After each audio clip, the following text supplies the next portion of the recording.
Yo, yo, yo, yo, yo, yo, yo. What's up, everybody? How you doing? Are you guys enjoying Arc Launch? Are you guys, are you guys enjoying what Scopely is forcing you to do? Which is to literally set your phones down and touch grass. Listen, this was all a big plan. It was all a master plan, Bubba Joe, to remind us that we have real lives. That's what I'm going with. Welcome in, everybody. I think people are calling this Star Trek Discord command because they've spent their entire time on Discord. Yeah, in the last 48 hours, you guys have spent more time on Discord and Twitch and YouTube than you have actually inside the game. Welcome in to your November Arc Launch, everybody. My name is UltimatDJz. I'd like to welcome you in to a Talking Trek dysfunctional sound off. Would you guys like to hear what is going on? And let's talk about Scopely's dysfunction here and find out where you guys are from. All right, let's kick it off. Mud 2, what's up on server 24? Thank you very much for being here. Whoa, my chat just reset. I just lost everything. Discord is working for Scopely now. Okay, Don Zito, what's up on 136? How you doing? Jerry Ryan on 146, Iron Chef on 14, Keela Hawk on 21, Zandy's on server 12, what's up? JT Bob on 156, Aiden Games on 53, Eddie on 14, Darby on 70, Killer Angel on European 130. What's up? Jace on 44. Thank you very much. Divine on 164, Mud2 on 24, Johnny 5 on 44, Wolfwood on server 49, Thad and Thorn on 15, Pyramir on 118. What's up? Here no more on server 96. Dreams on server 61, Bloody 0808 on server 142. Welcome in. Appreciate you being here. Mike says, yo, what's up from server 178? Thank you guys so very, very much. My name is UltimatDJz. What's up, pieces? Thank you guys very much for being here. Bubba, before we get started, a couple of things that we got to do here real quick. We do have news that we want to get into, but I would like to address something. We haven't had to do this in a very long time, Bubba Joe. And it's not going to be what everybody thinks it is, so just bear with me for a second. We haven't had to address this in a very, very long time. There was, a couple of years ago, a member of our community was very active in our community, very active on his Discord, very active in his alliance, very active in the game, who suddenly and tragically passed away. And Bubba Joe, God, it happened again. Literally, his alliance was playing incursions with him, and only hours later, he fell and suffered a massive heart attack and passed away. I would like to just recognize a member of our community and send a real big shout out to his family, to his friends, to his alliance mates, everybody that he had a chance to play with. This was Vulcan Hello. Vulcan Hello from, I believe it was server 24. Is that right, Noon Whistle? 29. Sorry, server 29, I believe it was. Bubba, he was literally playing incursions with his team, and only hours later fell, went to the hospital, had a massive heart attack, and his family informed his alliance leadership the next day that he had tragically and suddenly passed away. So just an absolutely terrible thing. I mean, he's been in our Discord. He's obviously super active with his alliance, and it was just very, very terrible to hear. So, again, thoughts and prayers to his Star Trek Fleet Command family and to his real family and his friends. And he was a wonderful guy. He was, if I'm not mistaken, server 29 original player, right? Day one player. He was, I believe, Jonathan Ingram. He was a level 60 player. He was very, very, very, very involved in the game. He was an Ops 60, and so just thoughts and prayers. Noon Whistle says yes, he was a great person, a great player, a great leader, and his server at Noon Whistle. I don't remember if you sent that to me. Somebody had sent me an image of their server's memorial to him yesterday. Bubba, they had so many players. This player was so respected on their server that they tried to do a memorial and couldn't fit everybody into a singular system. Vulcan Hello's memorial spanned 3 systems in the game. and because they filled up one, then they filled up another. They did hearts, they did his initials, they did VH for Vulcan Hello. 3 systems it took for the server to show off their love and support for this player. So again, yeah, I never like delivering this kind of news, but I wanted to share that with you guys because he was a beloved member of the Star Trek family and a member of our community and very, very active in his alliance. Thank you, Noon Whistle. That's the one that I was looking for there. This was the first system that actually popped up, and I'll put this into the graphics room for you guys. But Vulcan, hello. You will be missed, good sir. Thank you so very. Oops, wrong button. Thank you so very much for the leadership, for the gaming experience, for the education that you shared with your team, and just being a good human, which is literally what everybody has said about you, was that you were a great human. Thank you so very much. And thoughts and prayers to all who loved you. All right. That's never good news to deliver, but Bubba, when they're a part of our family, when they're a part of our community, I feel like it's really important to be able to acknowledge something like that and be able to honor his contributions to our community, right? So I agree. Thank you guys so very much for being here. My name is UltimatDJz. Welcome into the show. Bubba Joe is here with us. We have stupid news for you, and then we can get into a bunch of other stuff. We could start stupid news here today, Bubba Joe, with the fact that the game is still broken. But is that news? Is that actually news? It is stupid, but the game is actually broken. Ladies and gentlemen, let's go ahead and hop into it. Just if you'll indulge me, sure. There's a TikToker that I enjoy watching every once in a while, who talks about fantasy football busts of the week. And after you've busted 3 times, he no longer includes you because you shouldn't be expected to do anything in the first place.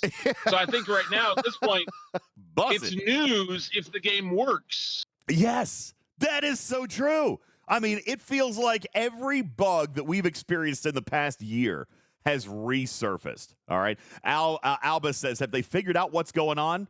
I mean, yes, kind of. The problem is they broke a year's worth of stuff in a day. Now they're going back to try to fix a year's worth of stuff.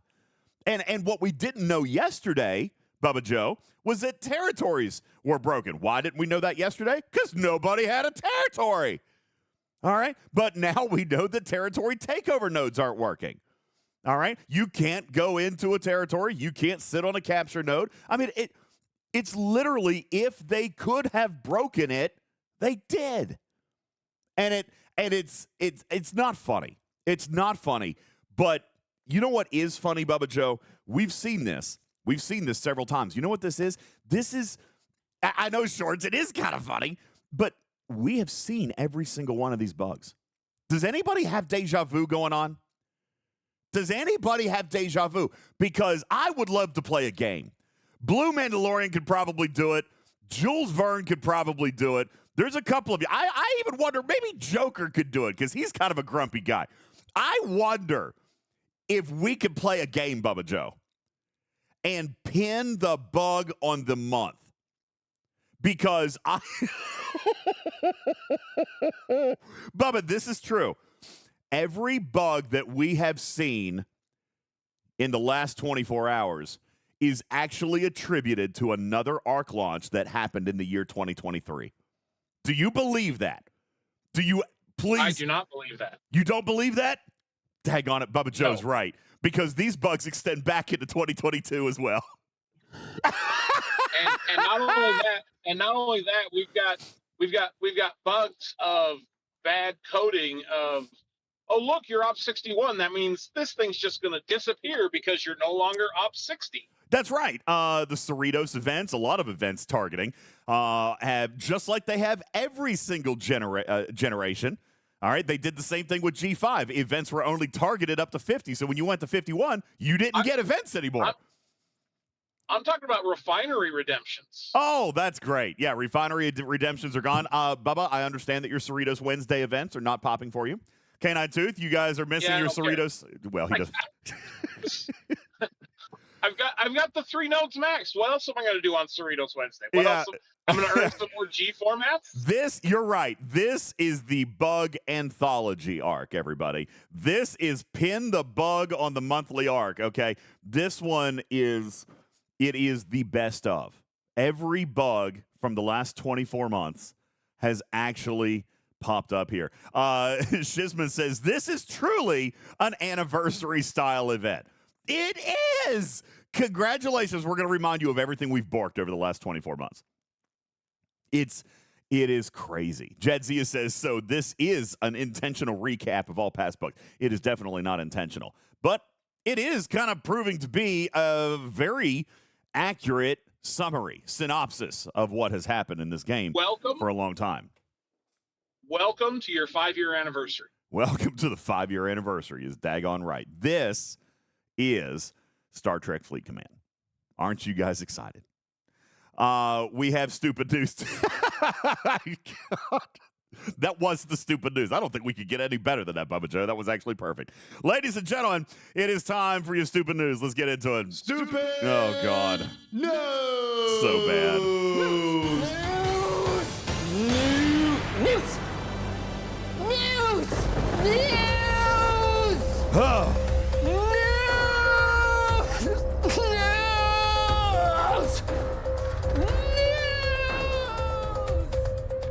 There you go, Captain Chance. That's for you. All right. I had you, baby.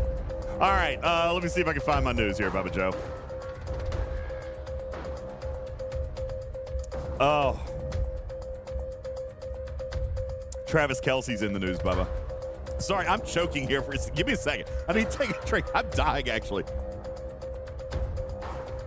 Ugh. Say his name properly. Travis Swift is in the news, getting ripped by fans after yet another after getting yet another quiet game in performance numbers, Bubba Joe. Taylor Swift was not in attendance, and apparently this is starting to become a thing that fans are noticing. Apparently, without Taylor at the game, Travis's numbers seem to plummet quicker than the average bank account of someone who purchased Eras Tour tickets. Kelce had 3 catches on 4 targets for only 14 yards during his last game. Without Taylor, Travis just doesn't score. And he doesn't get touchdowns either.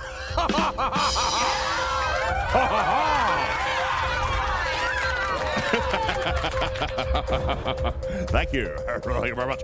Nearly 30,000 pounds of dino. This one hits close to home, Bubba Joe. This one actually has me worried. 30,000 pounds of dino nuggies have been recalled because they may be contaminated with metal shavings.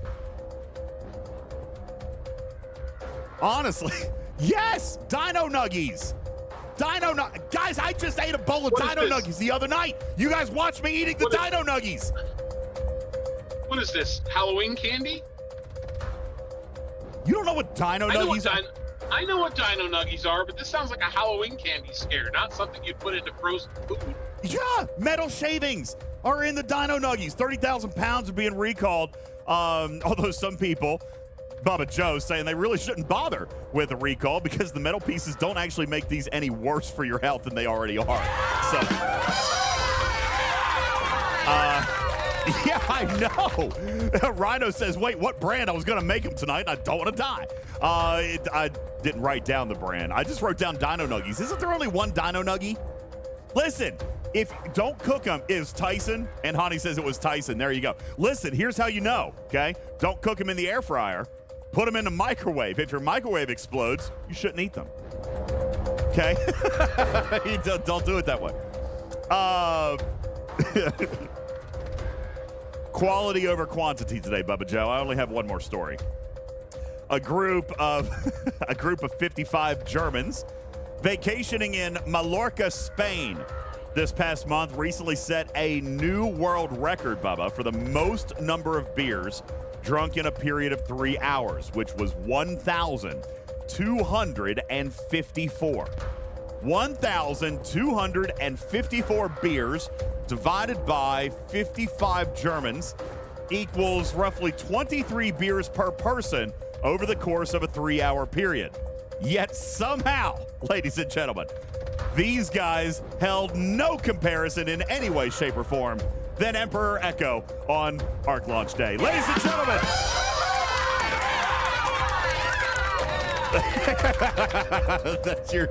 that's what I got for your stupid news right there. Ladies and gentlemen, that's quality over quantity today, Bubba Joe. Let's head on over to the sports desk with Bubba Joe.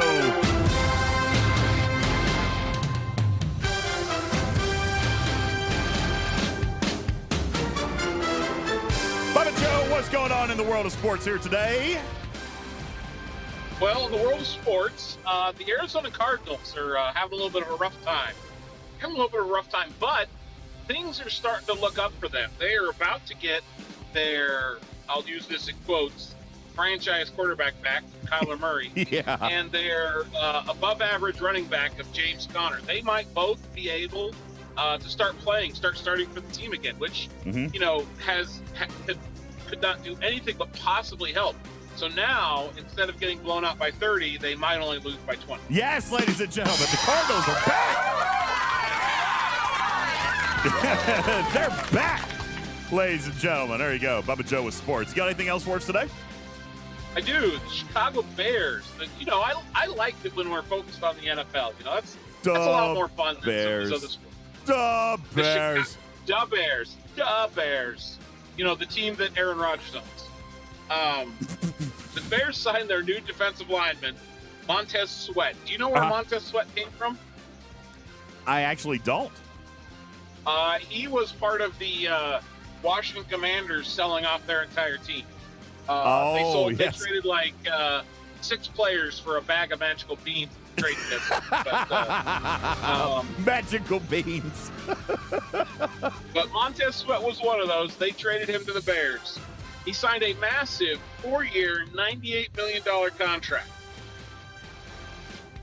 I could play NFL for $25 million a year, don't you think, DJ? I mean, I would probably be down for something like that. It's a pretty good contract. I would suffer some pain, I think. Yeah, I think so. This seems like a lot of money, but ultimately, it makes sense because you have to compensate for the fact that he is playing for the Bears. The Bears! Yes, there you go. He's sacrificing his well-being by being there on the Bears. Ladies and gentlemen, that is your stupid news. Welcome into the show. My name is UltimatDJz.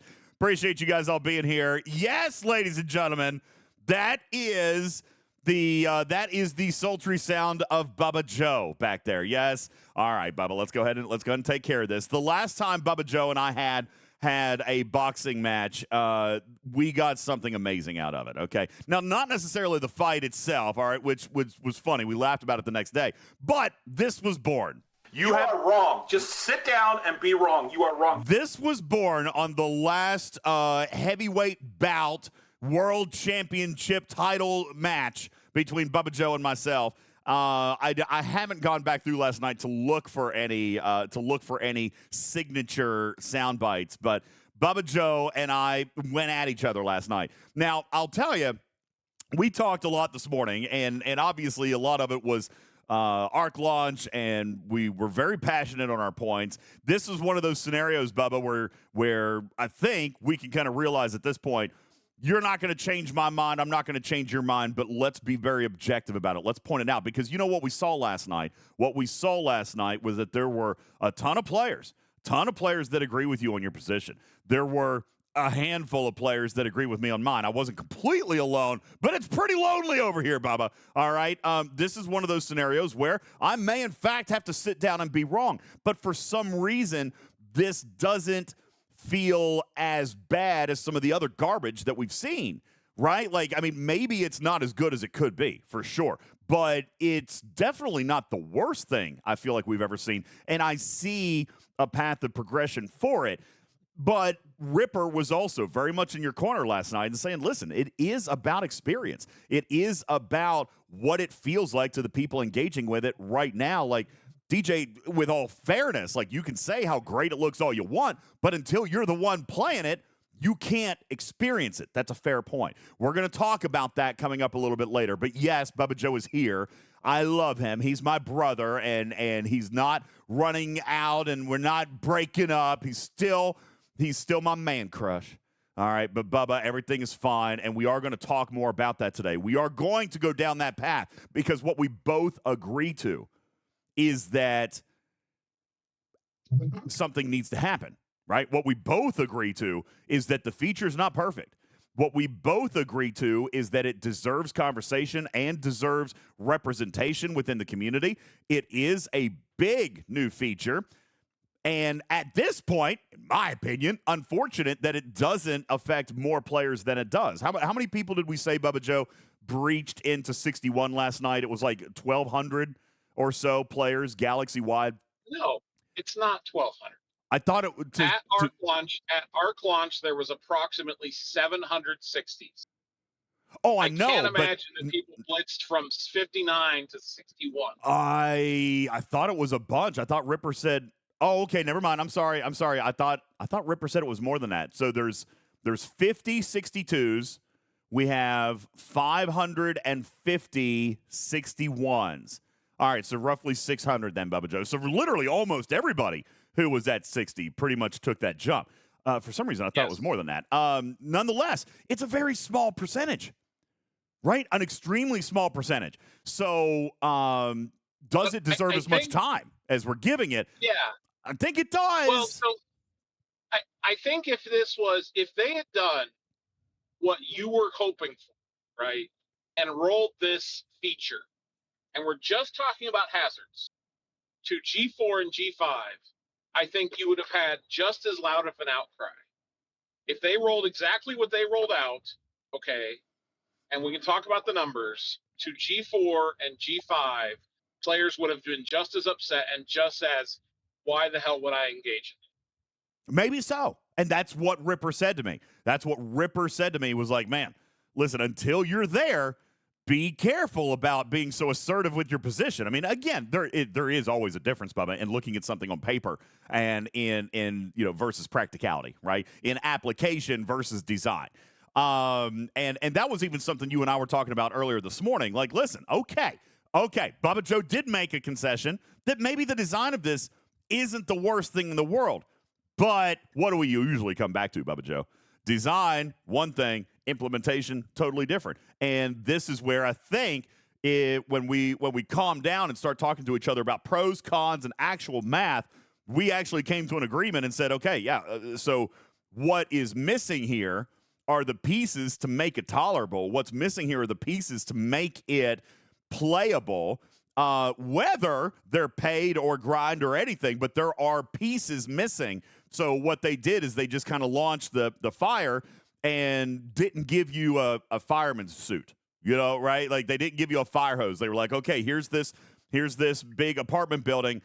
Here's your sand bucket and your shovel, and it wasn't the right tools. So we're going to talk more about that today. But before we get into that, all right, I do want to spend some time on a bugs update, all right? Not that there's a whole lot to share, because literally everything that's broken in the game in the last 24 months is, in fact, still broken. Bubba Joe, I don't even know that we could accurately go down the entire list, but I'm going to try, okay? Just in case you have been gone for the last 24 hours, just in case you signed out yesterday and said, okay, I'll be back when the game is fixed, and no one has called you because the game still isn't fixed, all right? I'm looking for this list. One of the moderators put together a great list. It's super long.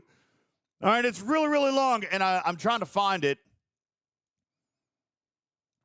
I might not be able to find it quickly. It was really long. Let's start with what happened today. All right, happened today, which we did not know about yesterday, was territory capture. Okay, territory capture is not working. You cannot sit on nodes. Okay, can't sit on nodes, so you can't go in there. You can score points by being in a system, but you can't sit on the capture nodes. Those are broken. Man, I really wish I could find this list. Shoot. It was a really good list. The moderators put it together just so we could kind of try to go through and check stuff off, but I can't find it now. Randucci posted something in the chat room that seems to have a Have a nice, good list. yes.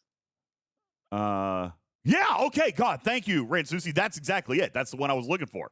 All right. Okay, so Bubba Joe, let's look at daily chest. All right. Daily chest, is that fixed for people? Or are you still okay? Daily chest, that one actually we can check off the list. Okay. I can see my dailies now. It doesn't give me Ops 3, and the top row of banners are there. Okay. This is what we were talking about last night after event reset, Bubba Joe. The top row of chests were missing. And you had that Ops 3 to unlock, but it was an overlay, so you could still do the dailies. This is what was bad. This is what was bad about that, Bubba Joe. You could do your dailies, right? You could do the dailies. You could collect the dailies. Now, first of all, come on, people. UltimatDJz University 101 says don't collect your dailies until after event reset. However, a lot of people do that, Bubba Joe. Tell me what happens when you collect a daily. Bubba Joe, you know what happens when you collect a daily. What happens when you collect a daily? Points. You get points, right? You get milestone points. Those are triggers. Those are triggers. What happens if the meta event is missing? What happens if the meta event is missing when you claim your trigger? You don't get those points. The trigger falls into the void. Falls into the ether. The trigger never occurs. We're dealing with that today, Bubba Joe. People who collected dailies, the chests weren't there at the top, and so now they can't collect their daily chests. Okay? There were so many things wrong with dailies yesterday, so good to see that that's fixed. By the way, scrapping, that seems to be fixed, all right? They got the ship reattached to the scrapping module. That is good news, okay? So it's not like they weren't doing anything yesterday, Bubba Joe, okay? They were working. They got the dailies fixed. They got the scrap bug fixed. Capture nodes. Error messages, ironically, which are error code 5. Happy 5-year anniversary, everybody. Error code 5, which no one even knows what that one is. Okay? Has anybody actually identified what is error code 5? Because I actually haven't figured out what error code 5 is. Anybody know? It's popping up in my game about every 75 to 90 seconds. But I can't nail it down to a specific incident. I can't nail it down to an action. I don't know what it is. I could be sitting here, Bubba Joe, doing absolutely nothing. I could be doing nothing and get error code 5.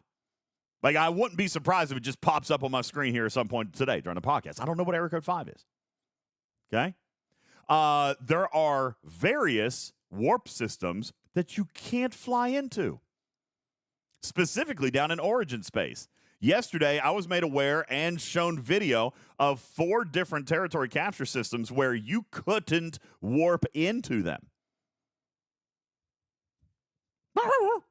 No idea.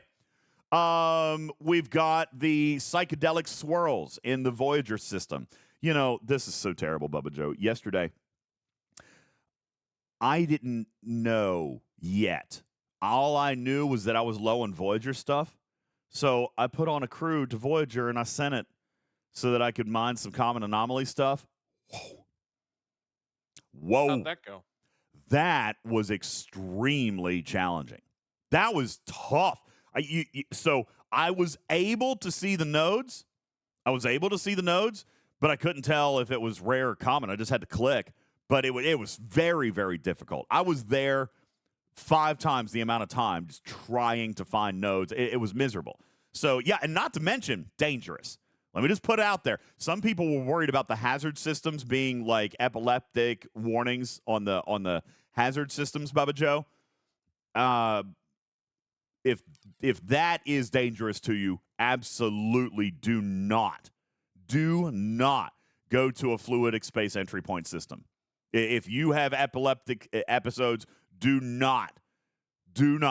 I mean, I am here to tell you, it gave me a headache, and I don't have that medical condition, and it gave me a headache. That system is so wildly out of control. All right? Of course, we can't claim missions from the holodeck. Now, I will tell you, that ended up being slightly a blessing with a silver lining. That was a blessing in disguise for anybody Ops 60. Bubba, we talked about this in the event guide video. We talked about it on Twitch last night. Just in case anybody has missed, because we've done so much content, if you're an Ops 59 or 60 and you're planning on pushing to 61, don't do the missions yet. All right, if you're planning on 61 and you haven't done it yet, Bubba Joe, the reason that we're saying that to people is because of an event that once you score in it, it will lock. All right, and that is the Complete New Missions event. All right over here, the Complete New Missions event in your events tab. For the rest of us, it feels really weird. It feels really weird because it's just speed ups, which is very odd. This event usually pays well. This event usually pays decent, Bubba Joe. But speed ups? What? That's weird. And that's what everybody saw. Okay? That's what everybody saw.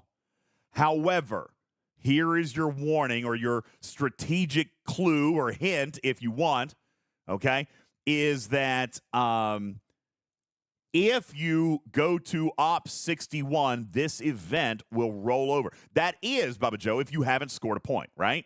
Because that's what happens in any event. If you score a point, then it locks. Okay? So the fact that the missions aren't out right now is actually a little bit of a blessing in disguise. Casey Jones says, I still can't do the missions. And I get it. That's good. That's actually a good thing. That gives us time. That gives us time to get the message out there for our VIPs in your alliances. Even if they're 59, even if they're 60, and they're going to do 61 later. No, Ransusi, that's not it. These speed ups will convert to Sigma speed ups. Okay? These speed ups will convert to Sigma. And even though it's still a very paltry amount of those, at least, Bubba, I'm reminded of a dozen currencies that we look at and we laugh at the valuation that Scopely puts on them. ATA refresh tokens were one. Do you remember those?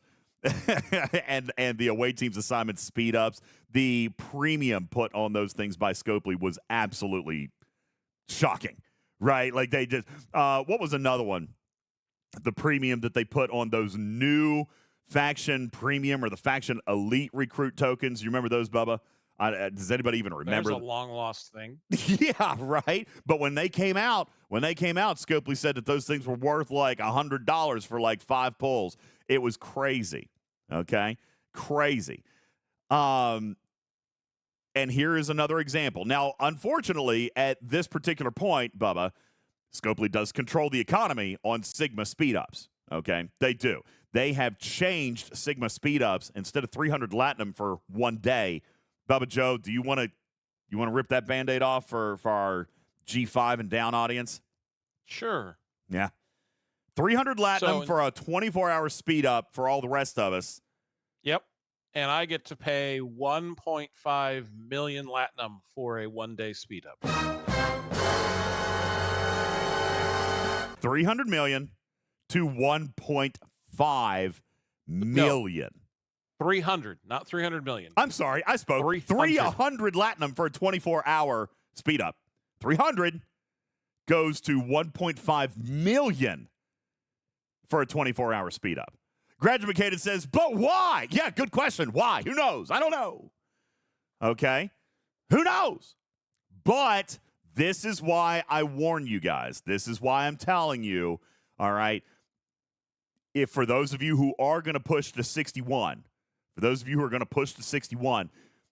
be aware. This event will end up having, Bubba Joe, what was it? Can you briefly count it? It ended up being something like 7 to 10 days worth of Sigma speed ups, right? I mean, it's new mission. Let's see here. So let's see. Which is the equivalent of about 15 to 20 million lat. Just throwing that out there. No, let's see here. So it's not going to be nearly that much, DJ. I thought there was a couple of 1 days in that top milestone. No. No, there is a singular 1 hour in that top milestone.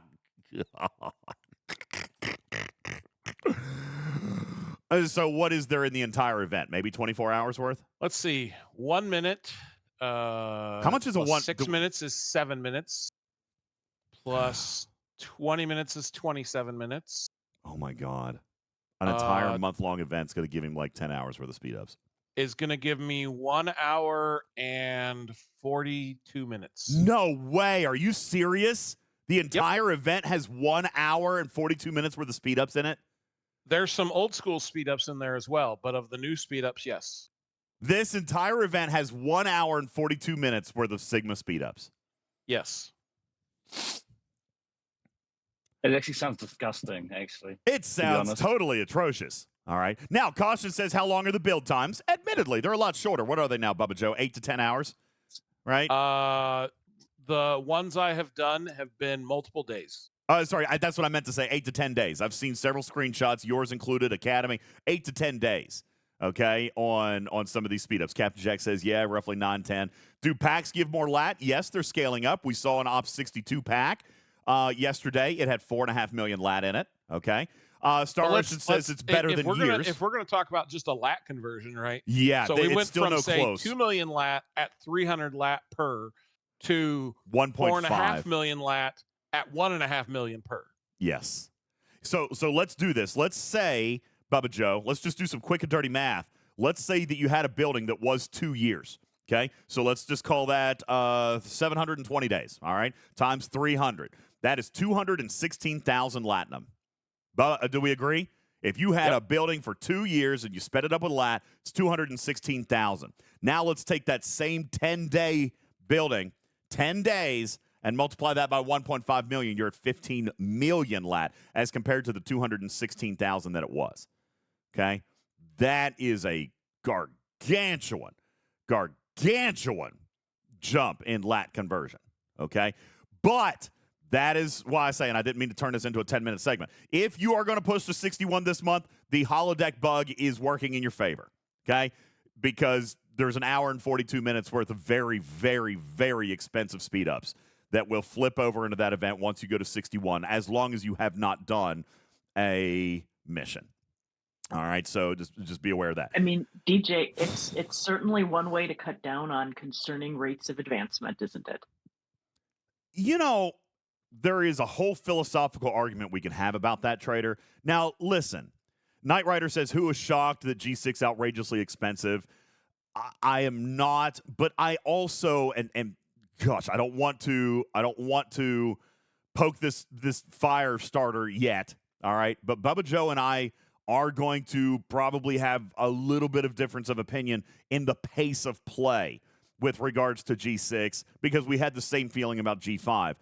I think, and Trader, you and all three of us, by the way, have talked about this before the arc started, that I felt like Scopely's biggest priority coming into this was not repeating the speed of progression of G5. Because listen, as much as you want to laugh about it, G5 was way too fast. And I know that sounds crazy because of how expensive it was. It? Like 2 weeks, I think, or not even that for Op 60. After G5 came out. Oh, no, it wasn't that fast. It was not that fast. No. It took a couple of months. What I will say is high we had an Ops 55 within 6 weeks, Bubba Joe. We had an Ops 55 within 6 weeks, all right? And players outpacing the faction ships that they could actually get to. Yes. Yeah. So I do know that Scopely did not want a repeat of that. They did not want an Ops 65 in the game in the next 6 weeks. They did not want an Ops 65 in the game by the end of this month. Okay? So even by the end of the year, they don't want that. All right? I mean, and we've talked about this. Now, Bubba will concede a little bit on this particular point, and Trader, I think, will agree too. We've talked about how bad monetization has been this year, right? They've talked about how bad absolutely. They're selling garbage. Why? Because there's nothing left to sell. Their product lifespan was shortened by their inability to control the economy at the beginning of G5. Okay? Now, I know a lot of players are going to be fussy at me. Let me progress at my own pace. Guys, there is a danger to that. All right? And by the way, I'm not defending. All right? I'm explaining. There's logic here. What we have had in the year 2023 is a direct result of them running out of development lifetime cycle. All right? Running out of development life cycle. If they effectively control the pace of progression here at the beginning of G6 better than they did at G5, then it is not going to result in as many crap primes or crap monetization down the road. This product, again, Bubba Joe, needs to last 2 years. If we've got somebody who's halfway through it in 6 weeks, we are going to run out of time again. So I understand their need to control it, but I think there's better ways to do that than a lot of what they've done. And this latinum thing is kind of crazy. But on the other hand, Bubba, we have talked a lot about it. Maybe we've been too vocal about it. You know, there was that quote that we had from you just a couple of weeks ago. I donated, what did you donate to your alliance during that one event? Something like 150 million lat? Yeah, Wow. I bet you regret that. a little bit. Yeah. I mean, lat has been something that we've all talked about. Even on my account, you guys have made fun of me. I'm not a whale. I mean, I do spend. I'm a dolphin, but heck, I'm sitting on 30 million. I'm sitting on 30 million, and that's way too much. I mean, that feels like a lot. All right, so they are taking steps to control this. I know that it's going to give us some sticker shock. I don't know if this latinum thing is as much greed as it is trying to course correct how much latinum they've given away over the last couple of years, and you guys can't use it. This could come back to a conversation, Bubba, where you talk about concentrated latinum, for example, right? Where you say, I have too much of it, I could never spend it all, right? And then they came out with bribe events, which, by the way, were stupid. You earned nothing. You didn't get anything other than event points. You were literally tossing away your latinum just for an event placement for an event that might have given you 50 uncommon material. It was stupid, but people engaged with it because it was a way to dump the excess. And I wonder if we're seeing that reflected here with the cost of these speed ups. Is it going to be a problem later? Maybe. Maybe. I don't know. I think we need to give it a little bit of time to see how many of these speed ups they pay out in a month. But looking at your monthly event where it's got an hour and 42 minutes in it, that's actually a little bit concerning to me. Just a little bit. On the other hand, Bubba Joe, you have extraordinarily powerful ships. You have extraordinarily high-level ships. How many, this is going to crack you guys up because I'm willing to show you as well, how many 30-minute speed-ups, repair speed-ups, how many 30-minute repair speed-ups do you own? Oh, my goodness. Yes. See, these are pieces of the economy that they have, 30-minute? 30-minute. It's only 85,000, DJ. Oh, daggone, I was close. I've got 58,000. Sir Tail has 71,000. Here's the point that I'm making. This currency change has been an opportunity for them to break off from the previous economy and now start to course correct some of the things that they've done wrong, which is a lot. It's a lot. Okay? But we are going to start to see that. We're going to start to see a little bit of that course correction. Should anybody have 58,000 speed ups? No. What's the value of a speed up if we've all got hundreds of thousands of these things? All right? And by the way, I'm not saying that we can't stockpile. I'm fine with that. But there comes a point when a stockpile becomes excessive. Bubba, I mean, is there a point? It might not even be, we might not even be there yet. But do you really think that it's your right to possess? Well, I mean, it is your right. But are you doing yourself any favors by having 100,000 30-minute speed-ups? I'm not trying to accumulate that. Exactly. That's the point. They've just messed up that economy. And obviously, I don't think that they're scared. I don't think that they're worried about repair speed-ups. I don't think we're worried about that. But they are trying to, right, Trader, control progression. It will Absolutely. highly depend on what the G6 ships look like and how many speed ups you get there. For sure. Absolutely it will. And they might have made an adjustment there. But the good news, at least we know now, they are not Sigma speed ups on the G6, at least not the G6 Uncommon. Now, maybe what the factions look like, we don't know. But there are not Sigma speed ups on the G6 ships so far. Okay? But they are, that's not the area of their focus. Their area of focus is progression. And I think that they're going to try to do more control over that speed And that's going to feel bad to some people because we're used to moving at a certain pace. But, Bubba, even though you're frustrated with certain speed elements already in the game, do you agree or disagree that they ran out of stuff to sell? I don't agree that they ran out of stuff to sell. Okay. I will concede that they they had run out of ideas Okay. of how to progress. That's fair. That's extremely fair. That's almost the same thing. You know what? That is almost the same thing because you and I actually had a meeting with one of them here like a week or two ago, and we gave them a list of like 20 things that could be interpreted as decent monetization that could be introduced into this game. All right? Because, by the way, it's probably a small violation here, but they came to us and said, hey, listen, if you were going to, sell something, what would it be? All right? Now, we had a choice to make right there, guys. We had a choice to make. We could say, oh, figure it out yourself or don't sell anything. And we could have continued getting the same monetization that we've been getting. All right. Or we could have at least guided them in a direction that for monetization of stuff that isn't offensive. Right. So don't get too fussy at us. But that's just it. The revenue dried up from progressive-based spend because people got it there too fast. Now, I do want to rub Scopely's nose in it just for a second here real quick, Bubba Joe. The number one reason, if anybody had to guess, the number one reason that Scopely ran out of progressive-based revenue in 2023, if you just had to pick one, what was it? I know my answer. Well, I'm pretty sure you're going to say the 10-tiered primes. Multi-tiered primes. That's my answer. Okay? Now, some people are going to say, well, people quit. And that's true. That's always going to happen.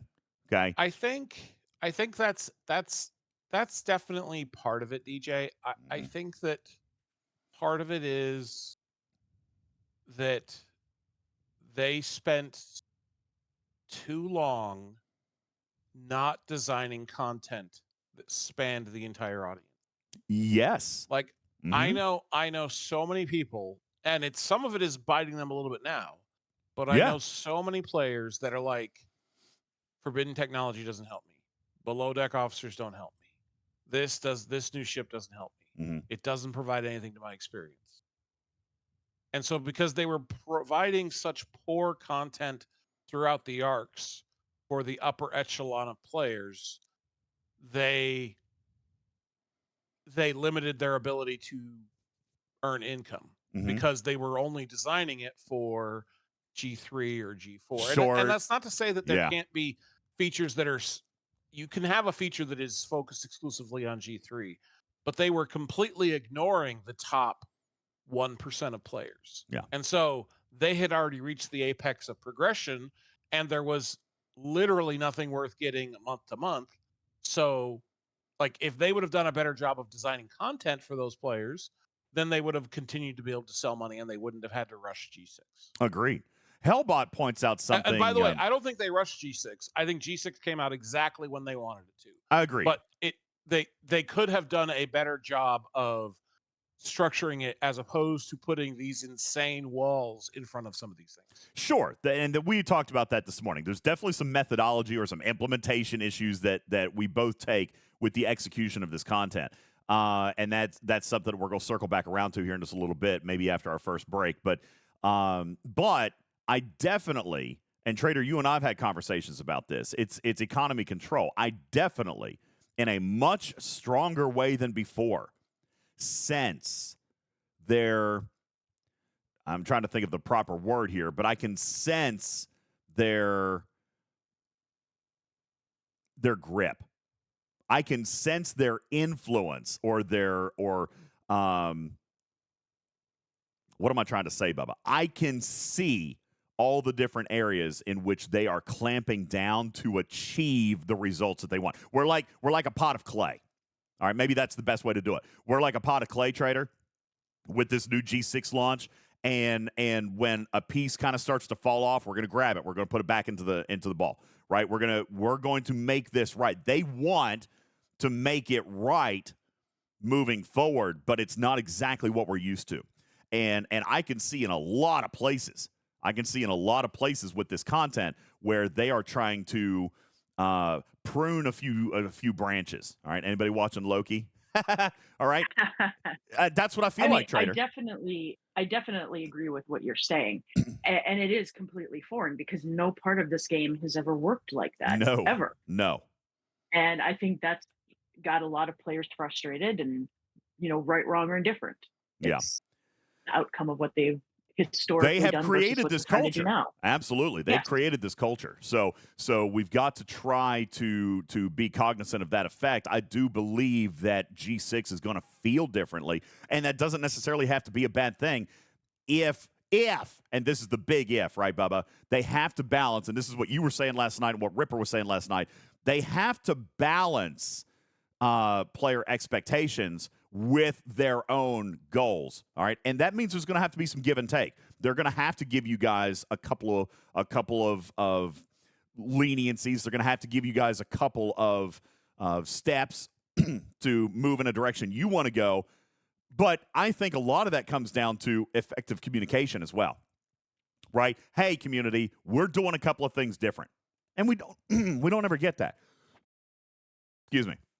Now, speaking of communication, let me do this real quick. Echo just posts an announcement, and I'm reading it. Bubba, I love Echo.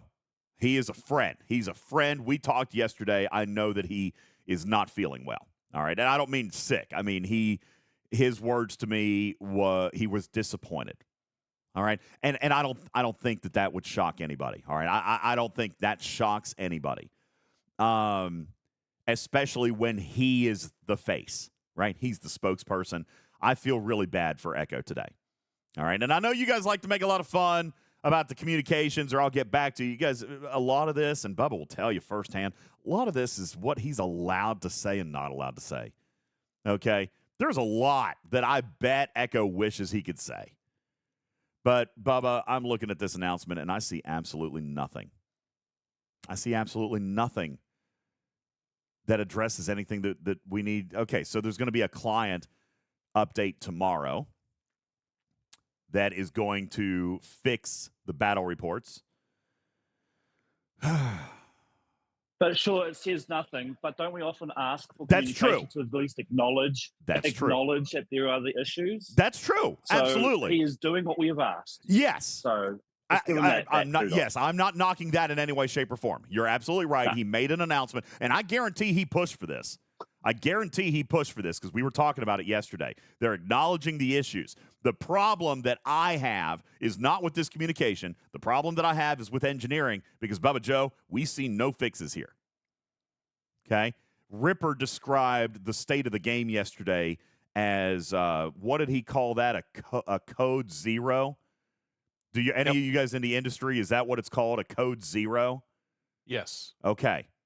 He called this a code zero, as in there should be every coder, every engineer, every developer, everybody who has anything to do with any of these bugs around the clock, or at least double shifting, overtime, get it fixed. Yeah. Okay? Basically, all hands on deck. Hands on deck, right? Code blue from the medical world, a war room scenario from the military world, a major incident. Call it whatever you want. A code brown from the parenting world. There you go. Yeah, ew, gross. All right, with a side of peanuts. Okay, I look at this, Bubba Joe, and I'm not. And by the way, in fairness, okay, Nakar says, well, there's a patch coming tomorrow, so I wouldn't say they're not doing anything, but that's going to be 48 hours before we really see the first tangible repair done to what has been a catastrophic launch. And me personally, as a consumer, I'm kind of wondering if it's enough. I don't feel like this is good enough to me. Not from a communication standpoint, because Aaron, you're right. We've asked for acknowledgement. He gave it. It should have been yesterday, but nonetheless. But I don't feel any sense of urgency from engineering. I don't feel any sense of urgency from UI or client experience. or the dev team. I don't feel that sense of urgency. Now Roger says they can't help the App Store review time for a patch update. That is also true. However, we also do know that there is an emergency app review available from both stores that takes only 2 hours. Okay? Now, I'm sure it might cost a little bit of money, but it's still there, Bubba Joe. It's an emergency protocol for emergency app review. Apple and Google both have it. Sandra says it costs a lot. Well, what are they costing themselves right now? What are they costing themselves right now? Mud says, have you bought any packs yet? You know what? I can actually honestly answer that question, Mud. I have not. I haven't. Now, that's not to say that I won't. I'm not committing to that because there might be something that they like. But no, I'm not. Yeah, I'm exactly the same way. Sir Tail says I'm in a holding pattern. I agree. I'm in a holding pattern. All right? I'm in a holding pattern. It's not that I'm not going to spend. It's not that I refuse to spend. It's not on principle. I'll spend if I find something. But there's nothing. The game's broke. The game's broken. Back to our bugs list here real quick, Bubba Joe. Oh, Battle Pass points. So this one's actually been fixed as well. But yesterday, the Battle Pass launched with the incorrect currencies. I don't even know. I actually honestly can't even explain how that happened. Honestly, I know, Bubba, you and I have a very intimate knowledge of how Scopely builds, works, their processes. Would you agree to that? Like, compared to the average player, we know more about how they operate. Sure. I don't understand how that happened yesterday. That Battle Pass looked like it was 2 or 3 years old, and there was like 2.5 cubes in it. There was 250 blueprints to the cube in the Battle Pass yesterday. I don't understand how that happens. And it wasn't like an oversight on one Battle Pass. It was the whole generation of the game. From 26 to 50, there were something like 12 or 13 different versions of the Battle Pass, and the events were out, or the materials were out of whack, and the resources were out of whack, and the officer shards weren't right, and the blueprints weren't right. I don't actually understand how that even happened. But they had to take it back down to fix it. They took it down to fix it. And what happens when people take it? Again, we just talked about this with the dailies. Bubba Joe, what happens when the meta disappears and people complete trigger events? You don't get the triggers. You don't get the triggers. So then the Battle Pass went back up, and some people had 80,000 points. Because, by the way, people wanted the cube yesterday, Bubba Joe. And by the way, brilliant. I don't know who did this. Somebody figured, actually, a lot of you guys figured out that the cheaper way to get the cube, if you didn't want a second one, the cheaper way to get the cube was to buy the $20 Battle Pass and the $50 points pack. It was $70 instead of $100. Now, you'll end up with only one cube instead of two, admittedly. But if you don't care about having a second cube, then they were able to get their cube on day one for only $70 instead of $100, which is actually pretty daggone smart. I applaud you guys for your efficient spending. Okay? Honestly, I'm a little embarrassed I didn't think of it, Bubba Joe. All right? Really, truthfully, I was a little embarrassed that I didn't think about that. That was brilliant. Okay? But what happened? The Battle Pass went down. Then they were doing events when it came back up. So their Battle Pass Overflow event now has different number of points than the Battle Pass. And I have one player ID from a player right now, that I am trying to advocate for because I can't seem to make much progress. Of course, again, the office is very, very busy. But he's got 85,000 points in his Battle Pass and no board cube blueprints. He should be there. He should have the cube. But he's only got 45 blueprints, not 100. How does that happen? The only thing that I can think is that when he was claiming, like, as he's buying his points, Bubba Joe, was when the Battle Pass went down and came back up. That's the only thing I can think. And what are the odds of that? I mean, we're talking a span of 5 seconds. He bought that pack as they were taking down the Battle Pass, and then the trigger. Weird, right? I don't even blame Scopely for that. because that's just a weird thing. But now let's make it right for him. We can see he's got 85,000 points, but he doesn't have the blueprints. You know?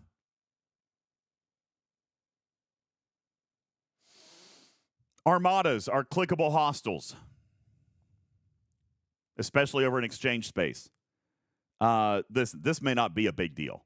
This one may not be a big deal. I don't know. Possibly. I don't know. I think this one might be player beneficial. All right. But whatever. I do know we were working this as a team earlier today on my server. If you can find a server whale, you remember, Bubba Joe, when you had those big nodes that had to be flipped? Same thing. There are armadas that are clickable hostiles over an exchange space. If you just cycle them out, send a whale to go and kill them, then they're respawning correctly. I don't know. There was something with the launch yesterday, but armadas in exchange space are clickable hostiles. If you can get somebody to kill them, they'll respawn correctly. Bug update. No, Greg. You say Apex tomorrow, armadas are screwed. No, that's what I'm saying. Listen to me. If you can get somebody to clear them out, okay? And Hani says it sounds like the Borg change a few months ago. I think that was longer than a few months ago. That's been over a year. But again, similar to like what we were talking about earlier with the bugs spanning 2 years, to fix. But again, that's what I'm telling you. I don't expect that to be at the top of Scopely's priority list. If you want tomorrow to go, if you want to fix the problem yourself, you can. Okay, have somebody go and kill these hostiles. Okay, have somebody go and kill the hostiles, and then they will respawn correct. G5 Armada chest, Bubba Joe. Probably one of the most recent fixes. G5 Armada starter bundles, rather. The starter bundles. Reverted back to their original state. Pre-enhancement. They have acknowledged that they're going to put that back. Okay? They're going to put that back, but that's not been done yet either. So if you were planning on running big armadas for starter chests, you just need to hold your horses on that because they're not paying as well as they should be either. And the list, and by the way, I'm only halfway through the list, Bubba. I'm going to stop there because these are the important ones, I think. But you've got corrupted account, inability to log in. You've got yesterday. Now, this was corrected pretty quick, but yesterday, the Battle Pass event for Lost Hostels, that wasn't scoring. Now, they did fix that one pretty quick within like 30, 45 minutes. That was fine. I'm seeing a lot of you guys are getting error code 5 in the chat right now. It's been a disastrous launch, Scopely. Not that I'm looking for a trophy here, Bubba Joe, but I can only think of one other ARC launch that compares to this one, and it was the one where the game was offline for 13 hours. Would that have been better than what we have right now? Because I kind of think it would be. I would agree with you. I kind of think it would be. The game just to have stayed offline. Now, I know you guys would have fussed. All right, I can't play the game, but at least we wouldn't have had a broken product. I don't know, man. Is this the worst ARC launch of all time? It's right up there. I don't know if it's number 1 or number 2, depending on how you view emergency maintenance, right? But, Bubba, and I don't even, you know what? I don't even think it's fair. It's probably not even necessary. We don't need to rank this as the best or the worst or the second worst or whatever, but it's bad. This was a catastrophic failure, especially coming in to the month where you finally had drummed up positive sentiment. Can we call it the second worst because second is the first loser? Well, that'd be fine. Okay. All right. But, all year we've been looking for something. All year we've been looking for a ray of positivity, some hope. You had, for this month, you had every content creator aligned. This month, you had interesting concepts, interesting game designs, whether or not they were implemented or whether or not they were fully developed, we'll talk about after the break. All right? But they had momentum. Bubba, when was the last time STFC had momentum going into an arc. It's been a long time. It might even be, God, dare I say, TNG is the last time they had this kind of momentum. Could be. Spectre says DS9, maybe. Okay, possibly. They had momentum. They had sentiment. And this is what got delivered. This is why this just can't happen. I'm not a game developer. I don't work for a gaming company. I'm just a consumer. I'm just a guy who spends my money. Okay? I can't imagine any product from any company anywhere having any kind of defensible position on this product launch. Bubba, I'll give you final commentary on this particular point, then we got to take a break, and I want to come back to the Borg Cube, and we're going to come back to hazards. We've done the bugs report. It took an entire hour. It's unbelievable. All right? It is... And don't beat up on Echo, Wolfwood. It's his job to defend it. He's the spokesperson. He's got to spin it. Okay? He's got to spin it. So, That's his job. I'm not mad at him for that. Okay? But this was a catastrophic failure to launch. Go ahead, Bubba. I have often been very forgiving of engineering issues because I view coding as difficult. Mm-hmm. And so when there is a bug or two, it's like, oh, well, this brand new thing they're doing, didn't quite roll out the way they wanted. It's like, okay, well, I can forgive that because, as I always say, coding is hard.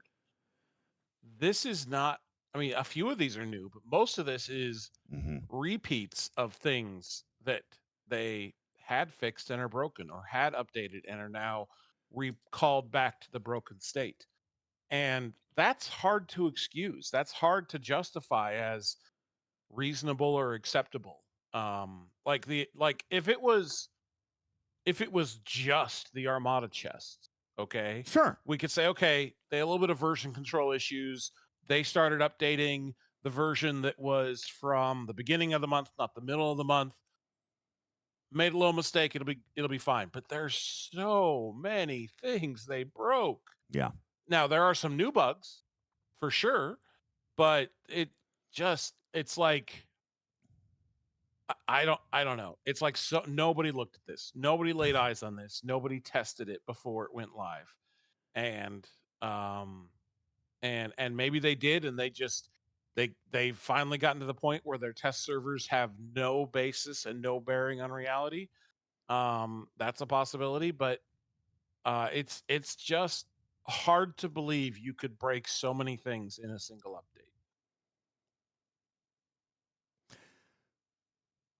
Sadly, it's not hard to believe anymore. Sadly, it's not hard to believe how they did it. Okay? I have my theories on how they did it. It's a process failure. It's a failure at the management level. It's a failure at the assembly plant, if you will. Like, who's putting it all together?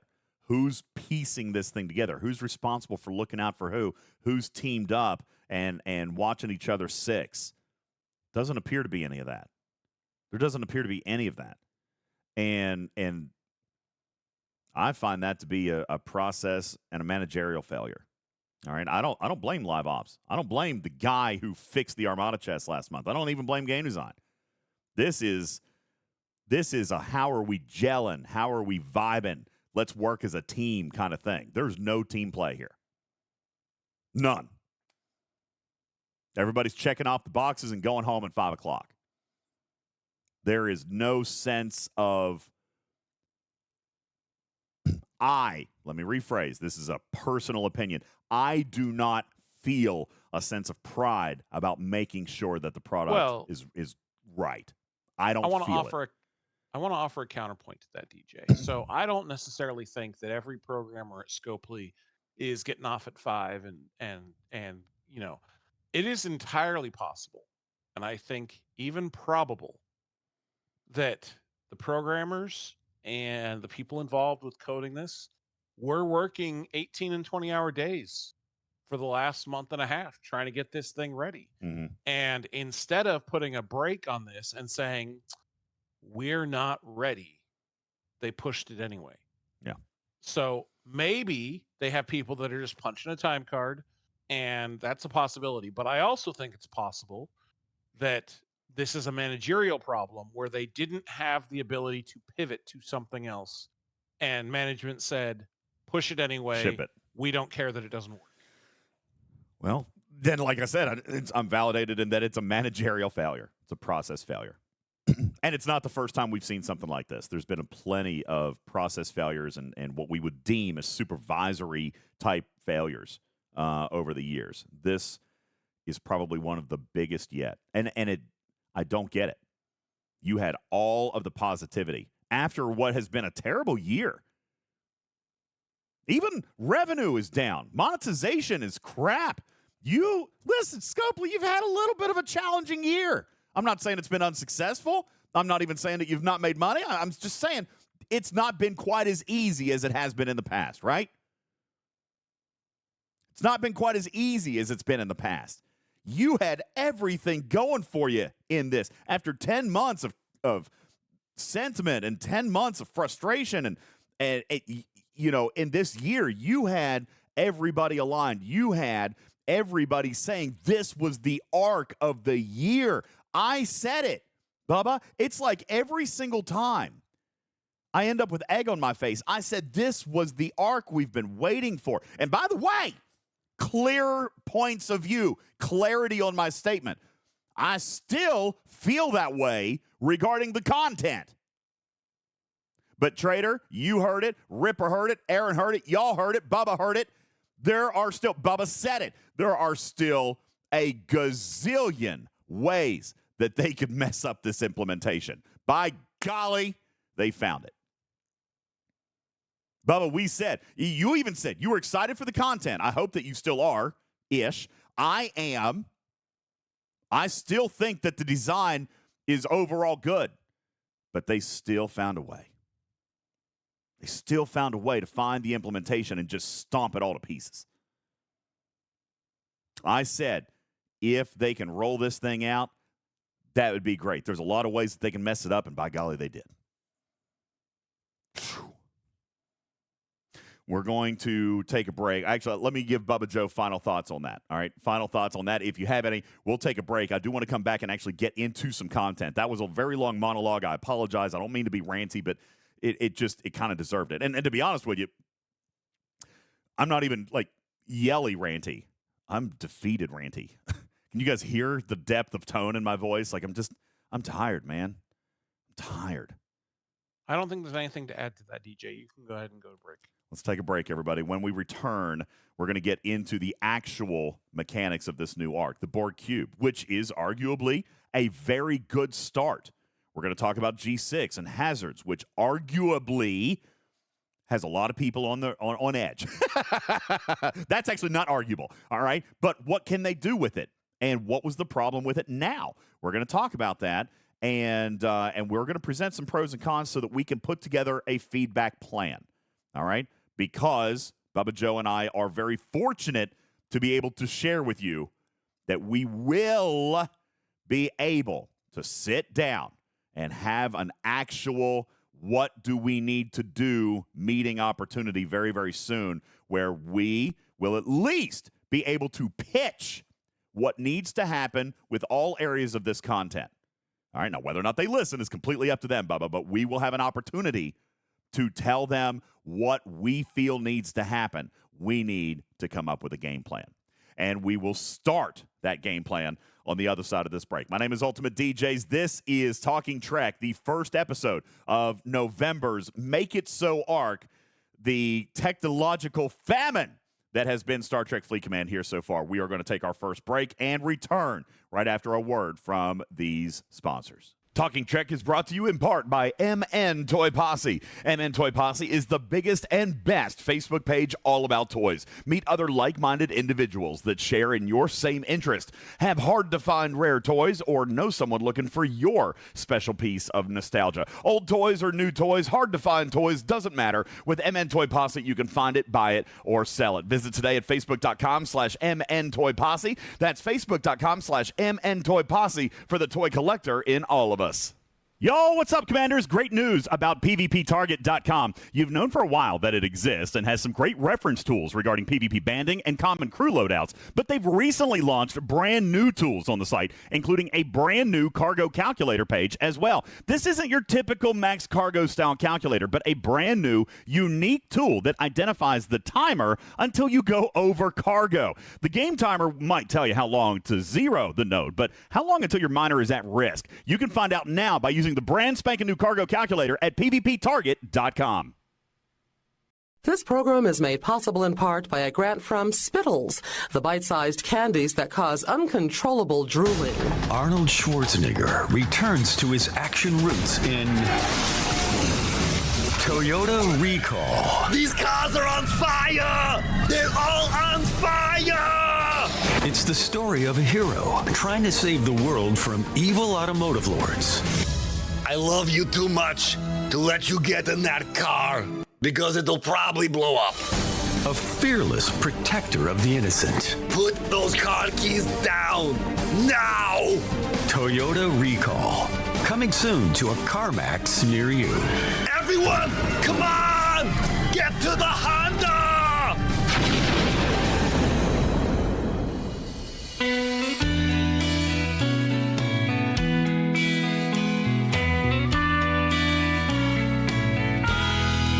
One more text, where's my food?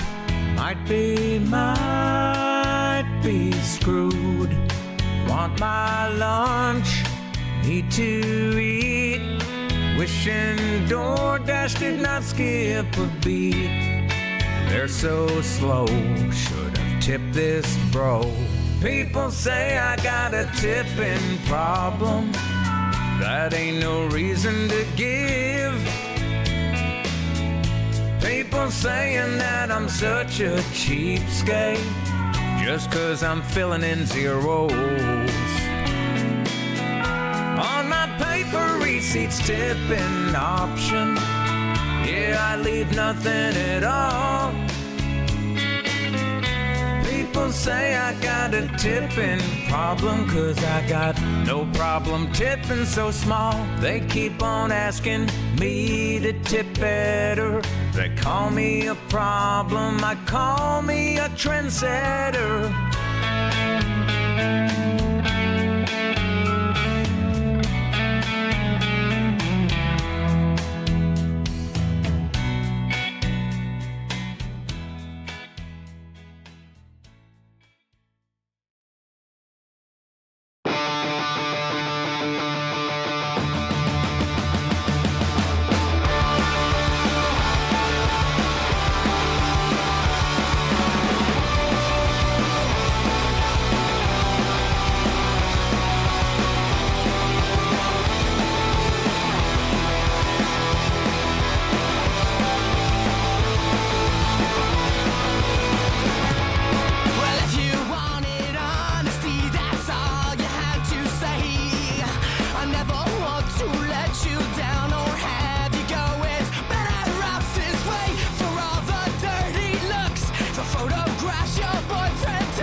Oh, that's very disappointing. The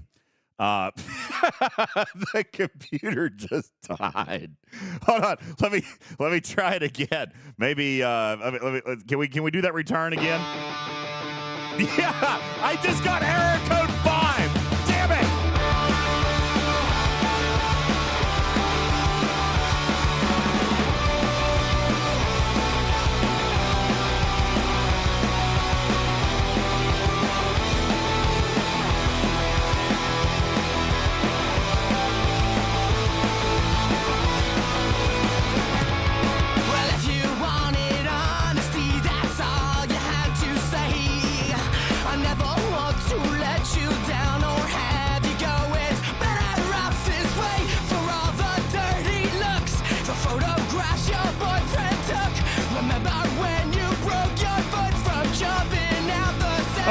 try again. We'll try again. Welcome back, everybody. What are you doing? Appreciate you guys all being here. My name is UltimatDJz. This is Talking Trek Live, Star Trek Fleet Command's official podcast. And here we are on the launch of November's Make It So arc, Bubba Joe, and the community's screaming and yelling, we are not okay.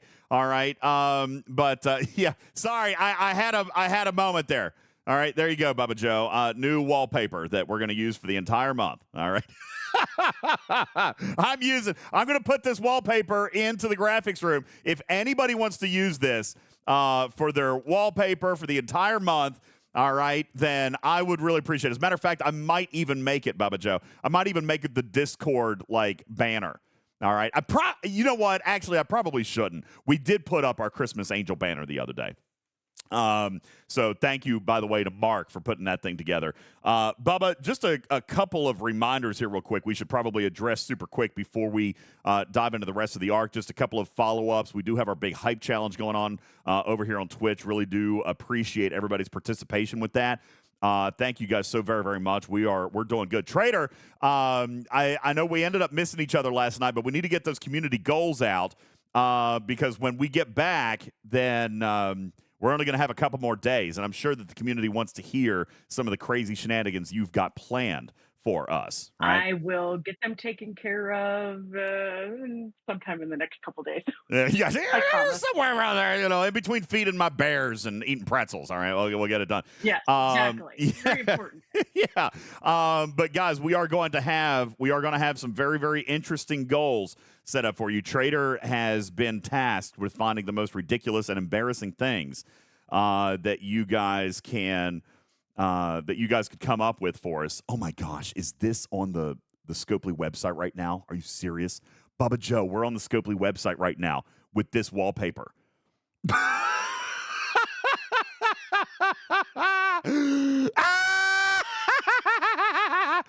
I'm sorry. I'm not really. My fingers were crossed. All right, you know what? We're just going to leave it here for a minute. All right, we're just going to leave it here for a minute. A minute or 30, or as long as it. Oh my gosh, we should leave the simulcast. We should leave the stream up until they fix the arc. We'll just leave this and we'll just hijack their website because I think we can do that, right? Works for me. Can I just leave this up until the arc actually launches properly? Oh, I'm such an evil bad person. All right. Are you getting any angry PMs that's not a good idea? I have not yet. So it's good. Okay, since we're good. All right, we'll see. We'll see what happens. All right. But anyway, do want to thank you guys for your engagement with the hype challenge. I do also want to bring up and remind you guys we are still right in the middle of our Christmas Angel Foundation charity giveaway, and I do want to point this out. Sorry, internet. The picture will load one of these years. I do want to point out and remind. Are you serious right now? We'll just wait. It's good. Don't even worry about it, Bubba Joe. I'm waiting for my mountain internet to finally download this picture I'm trying to look at. Where's the Jeopardy theme song? Did you want that or something? Oh, we're out of time, folks. Sorry. So we'll put that down here and we'll just wait for it to come back a little bit later. That being said, folks, we are in the middle of our Christmas Angel Foundation. Christmas Angel Fund, and Trader, really, really good news for that. For people who are listening and maybe haven't listened to up to this point or don't know what we're doing with that, we have actually now gotten our 501c3 legality part taken care of. It's not through our foundation; it's actually through the Monroe Carroll Jr. Children's Hospital at Vanderbilt. And they will be able to not only give credit towards our program as far as our tracking, but they will be able to provide you the 501c3 typical tax receipt. Trader, I don't really know how that works. We're going to get you a procedure, but Trader, my understanding is in order for it to be like a tax deduction for a corporation, they've got to send it, like the check has to be made out to Monroe Carroll Children's Hospital, and it's got to be sent directly to them, right? Correct. So Yes. we're gonna give you a procedure. There's gonna be like a code or a small little note that you can put on, and a specific address that you're gonna be able to give to them so that it gets credited to our program. All right, and we're going to share that with you probably within the next day or so, because they're getting me a special mailing address, Trader, or we can put in there that it's for, Talking Trek's Christmas Angel Fund, and they're going to keep us posted on how that stuff comes in. That way, if you guys are interested in doing a 501c3 charitable contribution, you can. All right, and we invite that and welcome. I would remind you guys that we are, at this point, Bubba Joe, working and almost done. We're 81% through our 4th floor of children, and we've still got a long ways to go. We got a long ways to go. And I would also point out that we're less than $2,500 away from you guys getting Ripper and Beck's Christmas gift. All right, and we're less than $7,500 away from live streaming detailing Echo's car. If you want to watch Looking forward to that one? I'm not. But I will. I want to. Let me just put it that way. I want to subject myself to that type of humiliation. All right? I want to do that for my friend Echo, but also for these kids. That's what I want. All right? I want to do it for the kids. So please help us get there. We're raising money for the Monroe Carroll Children's Hospital at Vanderbilt Medical. This thing is still not loaded. What is going on with this? Look at that. That's rough. Anyway, so I appreciate you guys all doing that. Bubba Joe, getting back into the ARC launch here, okay? Let's talk a little bit about what we got as far as the content drop, and I would like to start with the broader community. Let's begin with the Borg Cube. All right? Okay. Let's start with the lore of it. I love it. I think the art is great. I even like that they made the triangle a square in the game. Like, I know that's silly. All right. So, How about the video for building it? The video for building was great. We featured that last night. It was something very, very awesome. I'm really, really pleased with that. And let me just say that I am not even unhappy with the mechanic of this. I think it's conservative. We've talked and talked and talked about that. I feel like it's too conservative. I feel like it should be a little bit stronger. Since I've got Bubba here, let's talk about the PvP capability of this thing for a second. And I guess, here, let me do this. Let me spend about 2-3 minutes on the loop, because it's actually very easy. It's a very easy loop. We showed it off last night on Twitch. Build the cube, okay?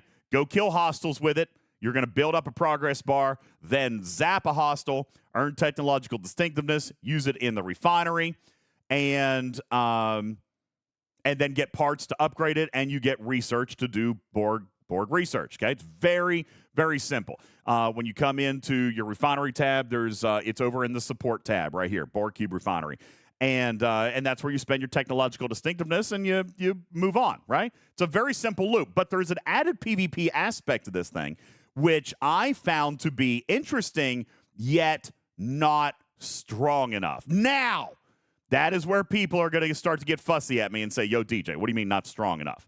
All right, because Bubba, you were talking about it, Ripper was talking about it, repair costs, this talks about bringing back some of like the Real to Burn and things like that, in causing damage without taking damage. And I feel like lore-wise, we have a different opportunity here, okay?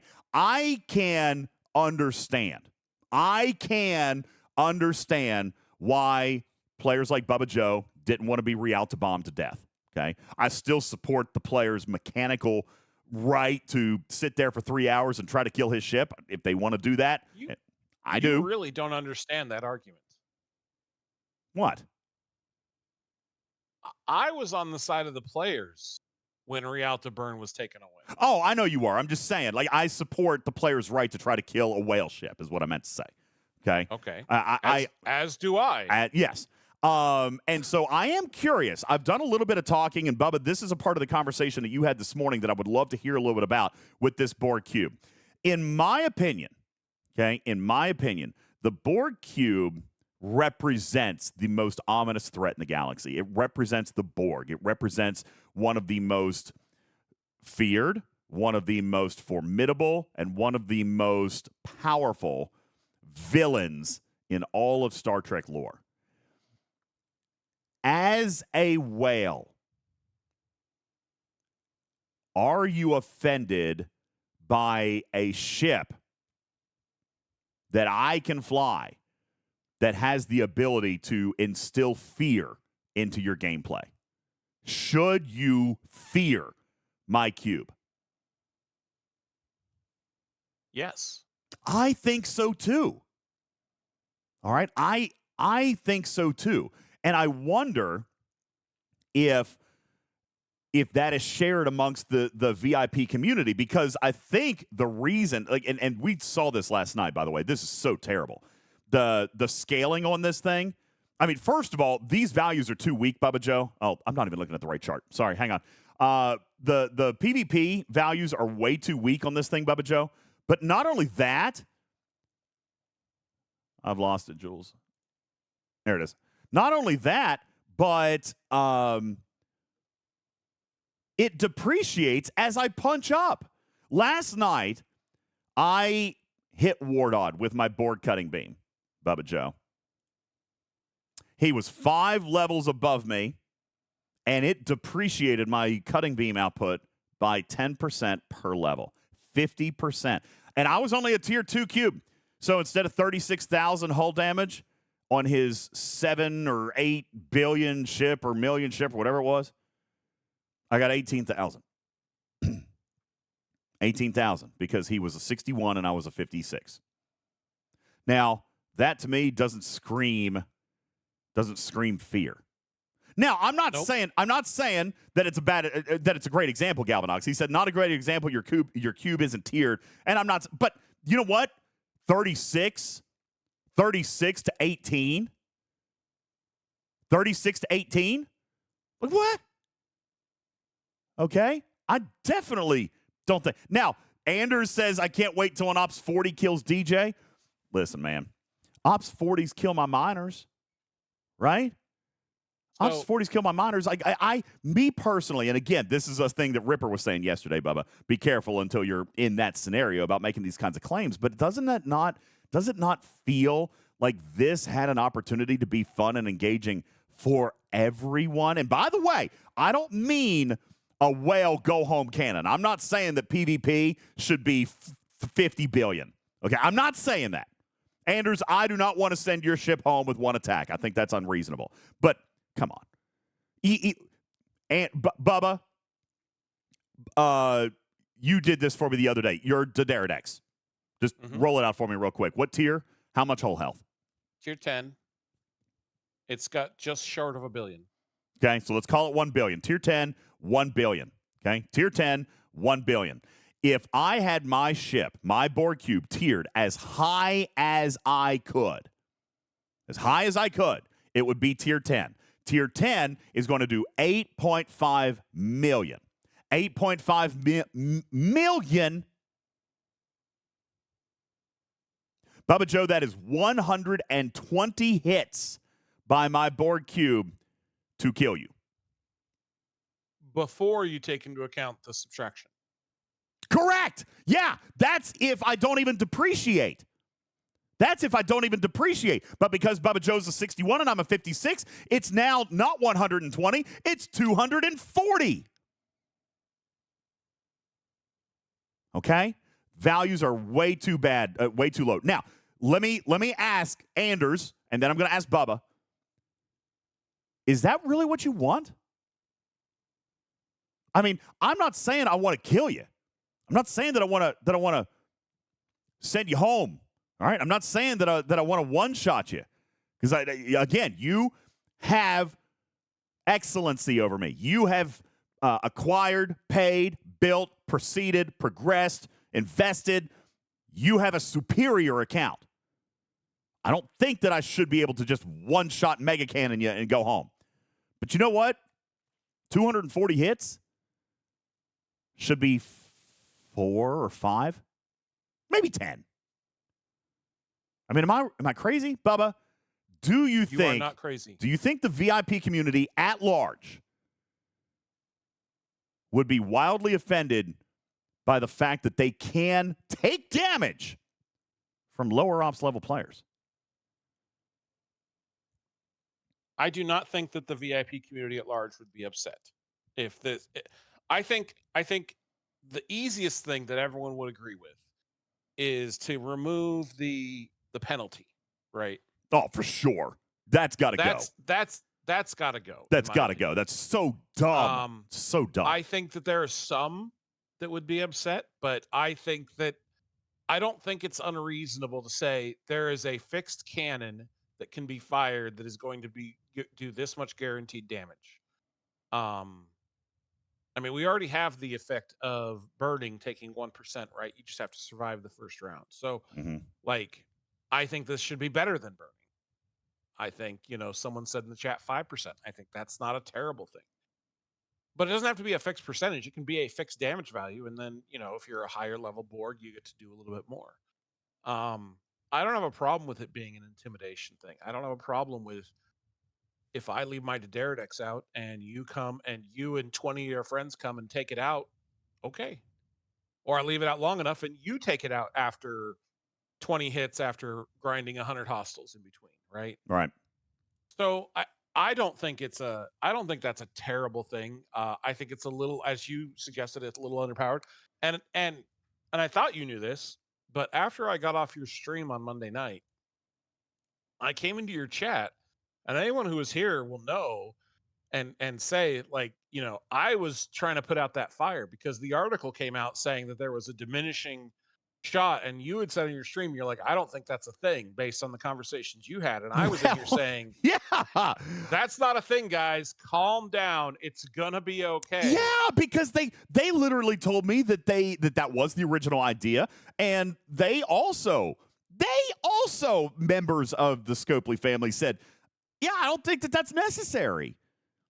Even Ripper said yesterday, listen, if we were going to make it, that it was a whale go home cannon, then I'm fine with the depreciation. It was double overkill. You don't need both, right? If we're gonna make the ship this week on these numbers, then you don't need to tax it.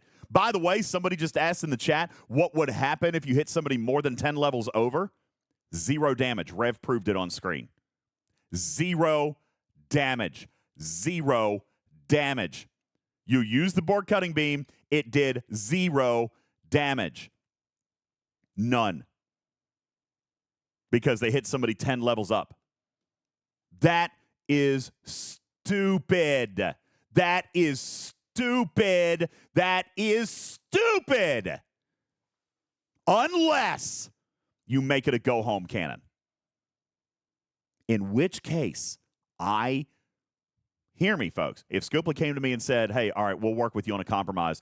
We're going to increase all of these values by 100x, but we're going to keep the tax in place. I call that a win. I call it a win. Bubba Joe, if it increased by 100x, that takes me to 85 million, 850 million. That would take my tier to 850 million, which would almost kill you, right? Almost kill you. But because you're 5 levels above me, it would do 50% damage to you. I am okay with that. I'm okay with that. Listen, it's not like the Borg cubes were impervious. They're not immortal. They can be defeated by superior power, but they are extremely devastating. They are formidable, and they will do damage on their way out. Bubba, do we agree lore-wise? A Borg cube can be defeated, but it's not like just walking up and picking off a Rialta. Bubba, So I just think shooting 100x from the is hip. a little bit extreme. Well, maybe. I'm pulling a number out. But, I'm not against the idea. I'm just suggesting I think that is your classic negotiation starting point. If I'm walking into the car dealership, yeah. I'm coming in at $20,000 for this $60,000 car. And Right, They're going to yeah. come in at 50 and I'm going to come up to 30 and we're going to come to somewhere in the middle. So as an opening salvo, I'm okay with it, but that does seem a little bit extreme to me. But Sure. yes, it needs to be better. Yeah, for sure. All right. And again, I'm okay with the tax if the cube is a much more formidable thing. Let's talk about the tax on the other side of the scale. Bubba, if the tax is a punch-up tax, should it also be a punch-down tax? Not that it'll probably matter, but yeah, I think it should. Well, I don't like the tax at all. Fair enough. Fair enough. I'm good with that. For whatever reason, Scopely feels like it needs to be there. But let me ask you, Bubba, is there a way that you could retune this math to the point where you feel like the tax could be eliminated altogether? Well, I think that the math as it exists right now, if you repealed the tax, would not be a bad thing. Oh, really? I still think it's weak. I'm not saying it's.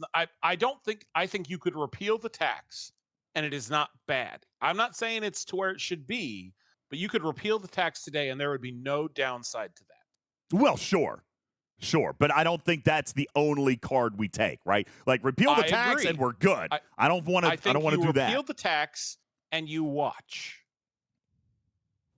You watch that 50 take 10% of that 60's whole. And you watch and you listen and you see what the feedback is, and then you decide what needs to happen. Okay. All right. So I think it still probably needs to be improved a little bit beyond that. But I think you repeal the tax first and you watch how this settles in. You watch how that 40 is attacking the 50, how the 45 is attacking the 55. And you see how that engagement goes. And if it's something players even want to engage in. And can you get a group of 20 players that are all going to charge up their cannons and go after that idle epic ship, right? And by the way, we learned this last night too. Even though there's only a 5-second cooldown on your laser, there's a 30-second cooldown on your target. So if you had 40 people get together to attack this idle ship, when one person hits it with a beam, it's got a 30-second cooldown before anybody else can hit it with the beam. Oh, is that what the research is talking about? Oh, there's a research. Okay, show me, Bubba. Show me. What are we looking at here? There's a research to what? So increase the cooldown? Reduce it? What? It says increases base cost efficiency of the board cube's cutting beam. Yeah, I wonder what that was for. I have no idea what that's doing. Unless See, I thought on how many hostiles you have to kill? The name of the research is charge optimization. I think that increases the speed at which you charge it. Okay. Yeah, that's what I think on that. So unfortunately, not related. Okay. But I here's the thing. I think the 30-second thing needs to be removed too. I understand the protections that they put in here, but that's what they are protections. Do we need those protections? I don't. So, again, I'm not the kind of player that gets really pissed off if someone blows up my ship. In fact, if someone hits my ship out of row, my most often response is, did I upset you in some way? Like, it's like... Bubba, always the pacifist. Have I wronged you having never interacted with you before? And so, and then that's it. Like, that's all there is, right? I have been angry at people before, but most often it's not that. Most often it's just like, what are you doing? And I kind of feel like that a lot of whales feel that way. Unless, okay, here's the exception. Up to a point. Mm-hmm. Unless the economy in G6 is as bad as it looks right now. Where we're talking about a pack's worth of resources to repair your ship. Yeah. Let's not forget that G5 was like $20 to repair a ship in its infancy. That's a little bit extreme to ask to be okay with, right? For this sort of thing. Right. But if the economy's not screwed up, hint, hint, Scopely, then I'm not overly upset about this. I've been of the side that says, yes, you should have the ability to do something.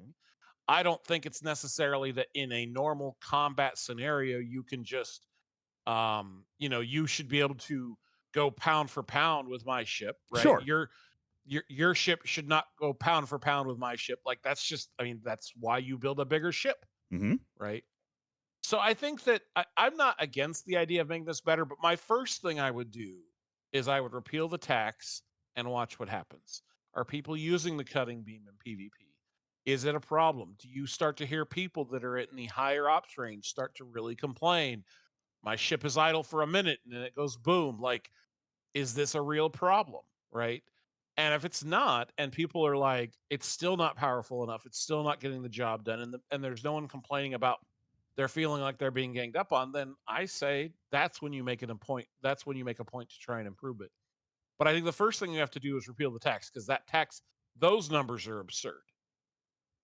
I agree. 10% for level is ridiculous. I agree, 1,000%. Now, DRM does put up an interesting position in the chat, one that does deserve mentioning. He says, there is one advantage of the cooldown there, is that it makes it less likely that someone will poach a hostile that you're trying to multi-tap with the cutting beam, and that is true, because they don't have to be in proximity. I actually thought about this last night. I was such dope. Last night I was trying to multi-tap a hostile, Bubba Joe, and I brought another ship to protect my hostile, just like we used to with the what were they, Stevens Aaron? What were those original Separatists. ones? The Separatist bosses that we always had to multi-tap. I brought a ship to protect them, right? I brought a ship to protect the hostile last night, only now realizing, well, someone could have shot it from all the way across the system. Right? They don't have to be right up on it. Yeah, So, there's no protection there, DJ. No, you can't jump in front of the beam, then you got nothing. I brought a ship to guard my hostile, just like I did back with the Separatists. But it wouldn't have mattered because they could have been all the way across the system. All right. That being said, I think there's a lot more problems with that cooldown than exist. Or okay, maybe there's a way to do this, DRM. I would imagine that there is, since they have figured out how to separate PvE and PvP damage here. How about we just leave that in place for PvE, turn it off for PvP? Now, that might be viewed somewhat aggressively, all right, to people who don't like that mechanic. So I don't know if you can really go down that road, but 30-second immunity.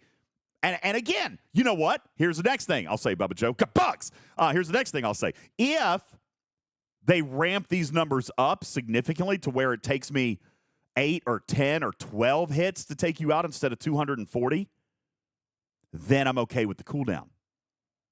If I can send your ship home, if I've got 10 players there and we can collectively send your ship home, I'm okay with 30 seconds to let you catch your breath. I mean, although that really shouldn't exist, but that's a protection that I'm willing to concede.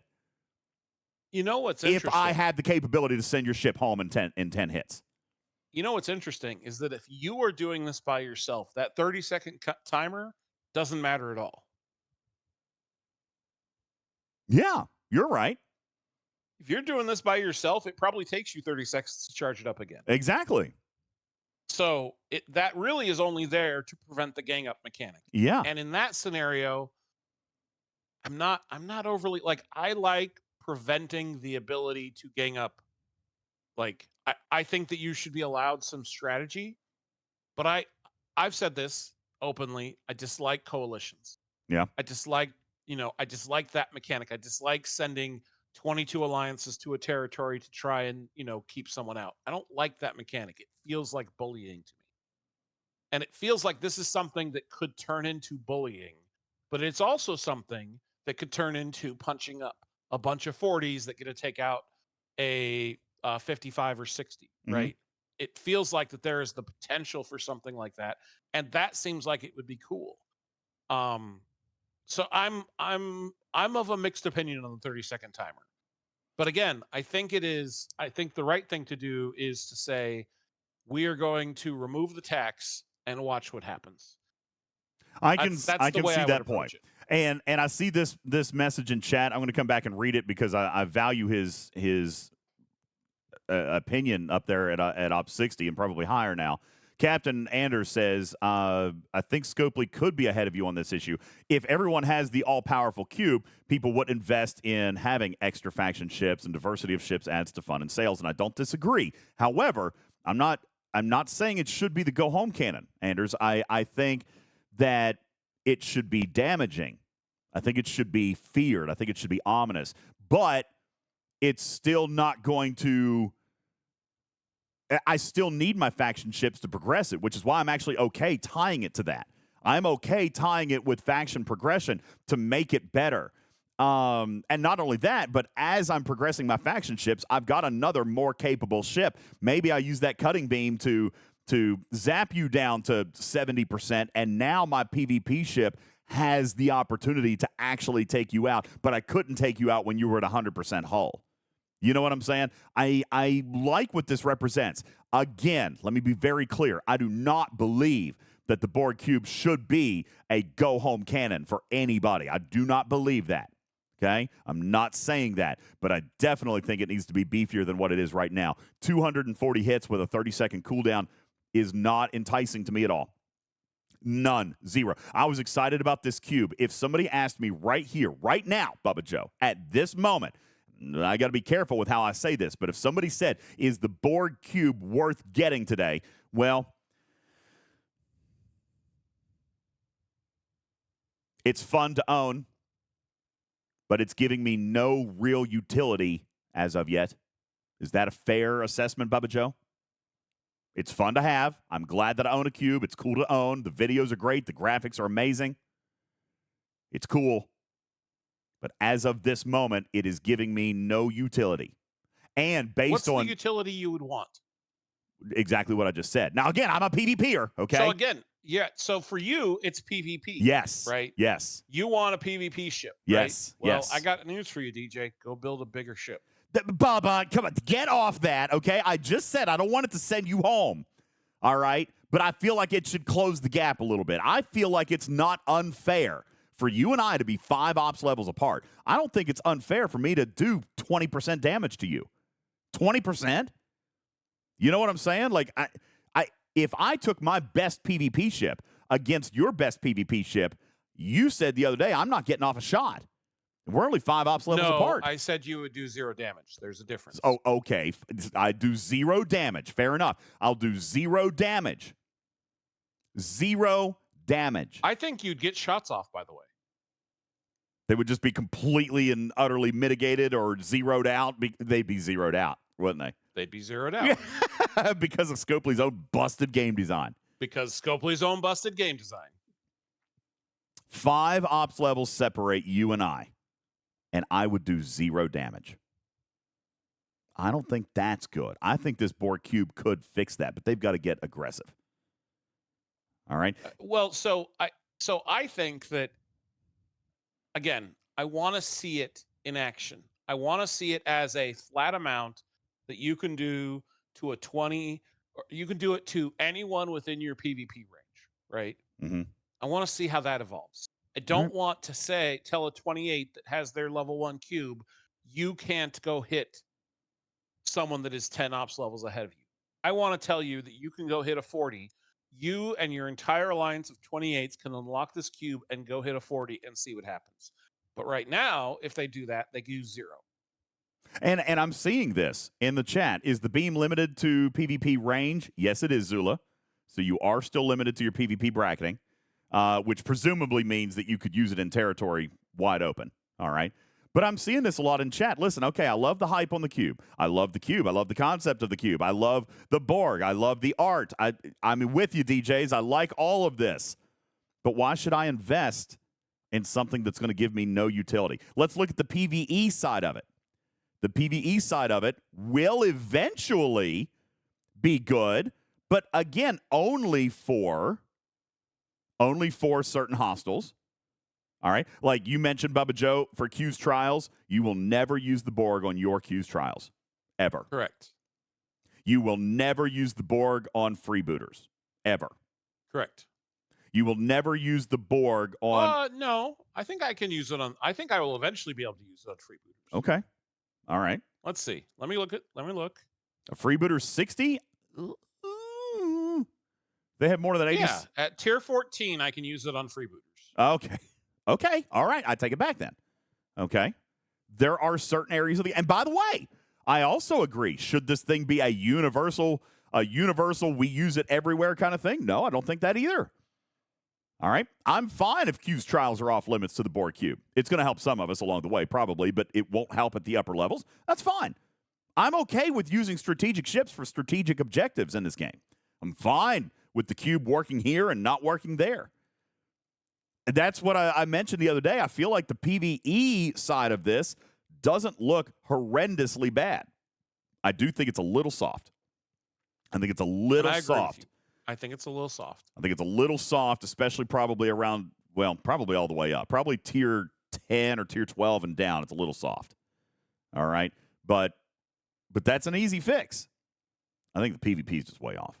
And so, again, Bubba, if I ask you, Hammer says it again. So, again, what's the point? Why does Scopely deserve my $20? Bubba, answer the question. Well, okay, so I was going to want this regardless.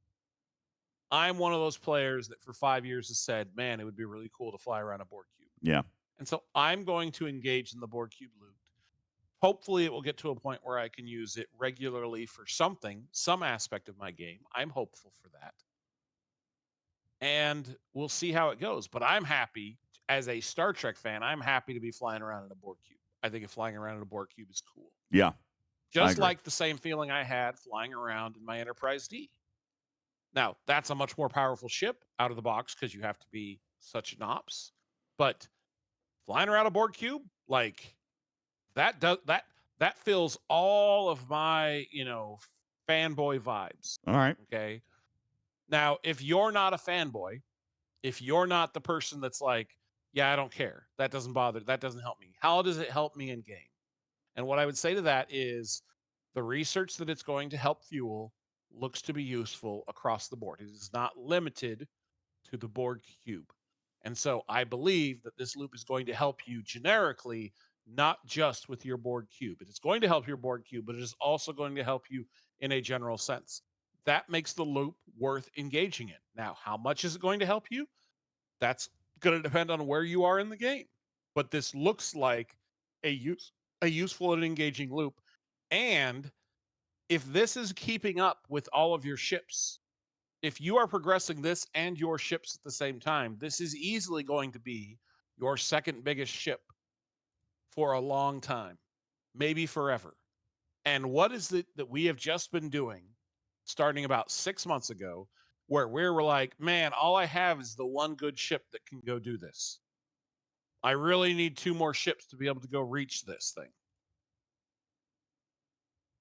DJ? Yeah. Sorry, I'm dealing with a 911 message. Please continue, though. So Solo Armadas. So I think that this easily could be your number 2 ship for Solo Armadas, and it's going to be something you're not going to have to invest in a second and third faction ship. So I think that this is absolutely something that's going to be useful. I think it's going to be something that is going to have utility in the game. But I understand people are going to be like, I wanted this for PvP and it doesn't do it for me for PvP. I get that. And I think it is a little weak in PvP, and I think it can be better in PvP, and I would like to see it be better in PvP. I did see the question in chat. I'm going to ask Bubba to help cover me here for just a second. Bubba, do we know whether or not the board cube is going to receive enhancements like the Vidar against Borg targets or anything like that? I think we've not found any evidence of that, right? We have not seen any evidence of that. Okay. But what the Borg cube does do is it gives you the ability to get, so we have research that is mitigation. We have officer stat boosts. We have shield and hull boosts. So it has, in addition to that, it has critical hit chance and critical hit chance subtraction. So it has both of those. So it is doing things to make your general ships, all of your ships, better, and has a few individual nodes that are specific to the board cube. Okay, very good. So, in summary, answering the question to you guys, is there benefit? It sounds like it is going to depend on your playstyle, right? It sounds like it's going to depend on what you want to accomplish out of the game, if the benefits are going to serve you in other ways. And if you are going to give credence to the fanboy piece of it, right? If you're going to give credence to that. Because, again, I have the ship, and I would have the ship. Okay. Now, Greg says, not necessarily. I don't want, well, Greg said it should have been a $20 skin and not a $20 material sinkhole. I'm going to disagree with that because I think that this does have utility. Okay. I don't want it to just be a skin. I think it does have utility. I think it can be good. I think the concept of the board cube is good. I just think it's a little bit weak. All right. I think if we enhance it and tweak some of these mechanics, it could be a very, very good thing. Do I think it launched perfect? No. And Bernard says, don't forget it's month 1. Agreed. Do I think it launches great? No, not only. And, Bubba, is it fair?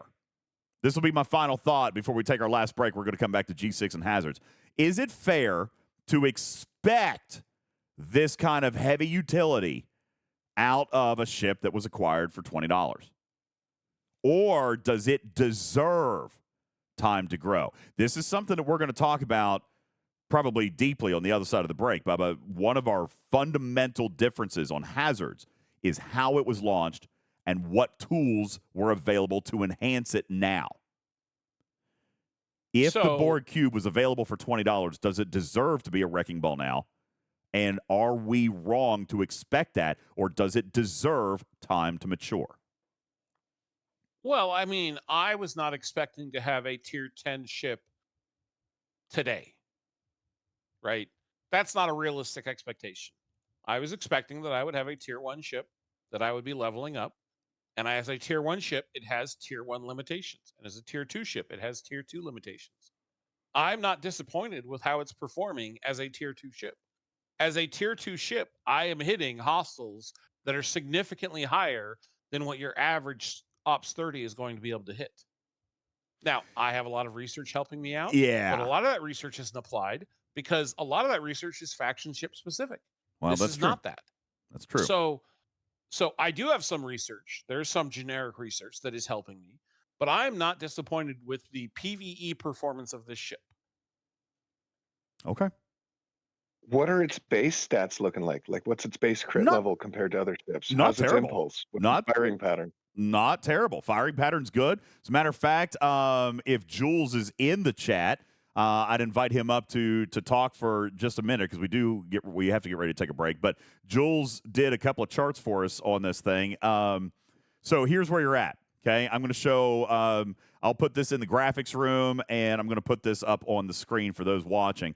This is the board cube chart as it relates to the equivalent tiers that it needs to unlock. The blue is your equivalent ship damage, and because of what Bubba Joe just said, it's always higher. So Bubba Joe, Scopely, they played a little bit of word trickery on us. They said when maxed, this would be the most powerful ship in the game, right? That's what they said, verbatim. I think they also said that this was going to be your most powerful ship as it is moving up with your faction. They said that it would scale like and perform like the battleships of its tier requirements. Yes. Yes. They played some word trickery here.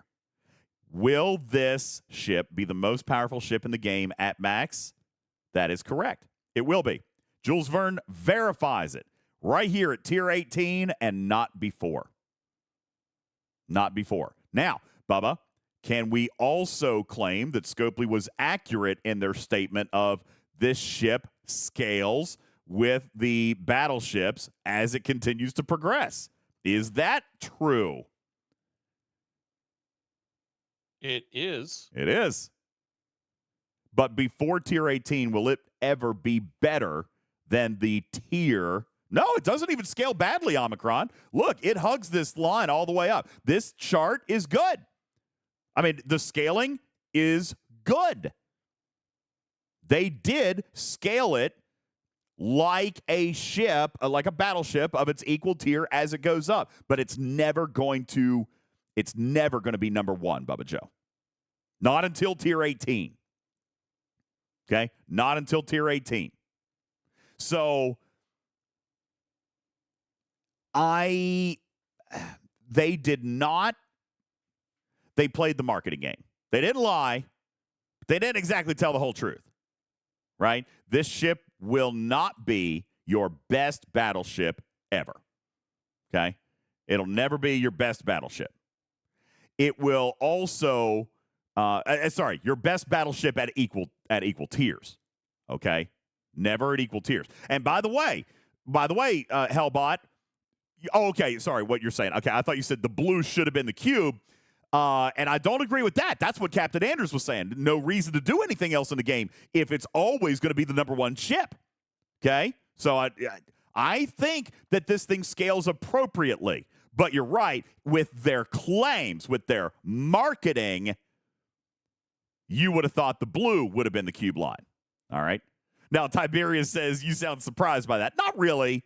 I am a little bit, maybe more surprised, Trader, that I fell for it. Okay? But this is not an offensive chart, Bubba Joe. At least it's not a completely fall flat. This is not an offensive design. This design is fine. Holds up. Okay? Holds up just fine. But, Karkin, to answer your question in short form, it performs softer than the equivalent locks that it requires to get to a spot. Firing pattern's good. Stats are good. Everything is just slightly worse. And I say worse because it should be, all right? But DPR's just a little bit down. Mitigation's a little bit down. Hull health's a little bit down. It's just slightly inferior to the ship that it would require at the tier for it to unlock. All right? Did it disappoint? Maybe a little. Maybe we were looking for that go-home cannon. Is it a viable, performing battleship all the way up? Yes, it is. Bubba, will they ever allow it to be the number one ship? I don't think they will. Because then, like Anders says, what's the point? What's the point in pushing the other ships if there's no other benefit that can come from those ships other than the cube? I don't think the cube will ever outperform. And that might be what's a little bit disappointing. That's why we're feeling like it's a little bit soft. But I don't know if that wasn't necessarily by design. Do you think that this cube will eventually stand up? I mean, they have space, right? They can do the research, as you mentioned. They can do the research. There's other things that they could do, prime skins, artifacts, forbidden technology, anything that they want to do with this thing. Do you think they're ever going to allow the cube to be better than the tier lock it requires? That's a good question. I could see a scenario where they allow it to be the same. Yeah. I think you're right. Probably not better. I think you're right. So let's set our expectations on this. So now that we're diving into this, now that you've got the analytics, Karkin, some of you guys who haven't bought it yet, okay, here is the objective piece of this show.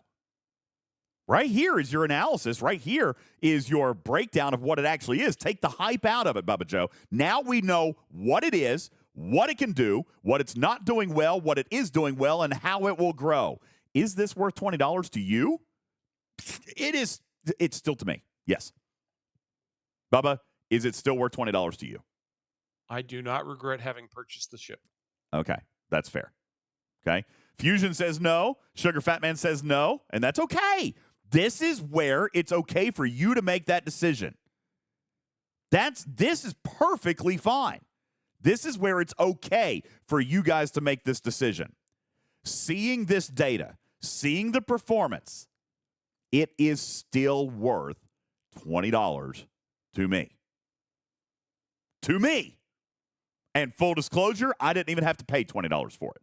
Okay? Scopely gave it to me. Full transparency. I never lie to you guys about that stuff. I would have. Honestly, I probably would have spent $100 on it. Correct your mom. The cube has something unique that other ships don't have. The cutting beam. Right. Just needs to be a little bit beefier. Okay? Needs to be a little bit tougher. You said no that tax. And definitely, yeah, no tax. You guys wanted to see hull health. All right, I can show you that one. Jules Verne did that for us as well. I'll put this in the graphics room for you as well. You want to see? You're not getting to your break. I know. All right, this is it. Okay? You want to see how hull health scales? Just like a battleship. It's okay, guys. It scales just like a battleship. It remains viable all the way up. Okay? It remains viable all the way up. It's just not quite enough to ever outperform. Okay? Emperor says, listen, I might be looking at this the wrong way, but considering every other ship in a game basically costs $100, is worth $20 to me.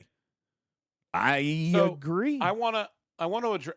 Okay, I'm sorry. I need to address something here. So Please. People are complaining that for the G5 uncommon that it's too high. You know what? You're not wrong. Okay, that is a long ways away for most players. That is a long ways away from almost every player in the game. I sincerely doubt there are many board cubes that are getting to that point at this point. Yeah. What I do want to say is that until that point, the requirement for those ships is not very hard. reasonable. Very reasonable. Very reasonable. Like, did you look at that, DJ? Mm-hmm. I How did. many rare parts do you have to spend before you get to G5? Oh, well, I didn't go into all that, but these tier requirements are not bad. It's easy. How many rare parts do you have to spend before you get to tier 5, before you get to G5? I don't know the answer to that. Is it not much? Let's see if someone in the chat does. Ransusi Iron says Chef 0. does. Oh, 0? It's Really? 0. It's 0? Wait, before G5? There's no G4 rare parts? The G4 requirements top out at tier 8. Rare parts do not start until tier 9 and G4. Oh, which means wow. You can fuel okay. the entirety of the faction ships through scrapping. Okay. And you know what? We look at, this is the same thing that Bubba and I were kind of teasing each other about last night, jokingly and full of love and not angry or with emotion in any way, shape, or form. But the grinder's path. Okay? There's the grinder's path. No rare parts. So you can, free to play, fuel this loop anywhere you need it to go. Is it going to take a long time? Sure, maybe, possible. All right? But no rare parts. I think that's a big thing. I also want to point out the catch-up mechanic. Built into this, in which if you hit a milestone, at least they had the foresight, Bubba Joe, to backfill all of those components. They are not requiring all 3 faction ships. That is a big thing that I am hearing, is that a lot of people are like, oh, the faction ships, I got to do all 3 of them now. And you do not have to do all 3 of them now. All right? It is allowing you to backfill all of those parts. Last night on Twitch, when I built my cube, you guys saw all of the catch-up parts for all the ships that I had already built. Divine says if you want 2 cubes, then you're going to end up needing to build 2 factions worth, but still not all 3 ships per rarity. Star Ocean says if you want 3 cubes, all 3 faction ships, wrong.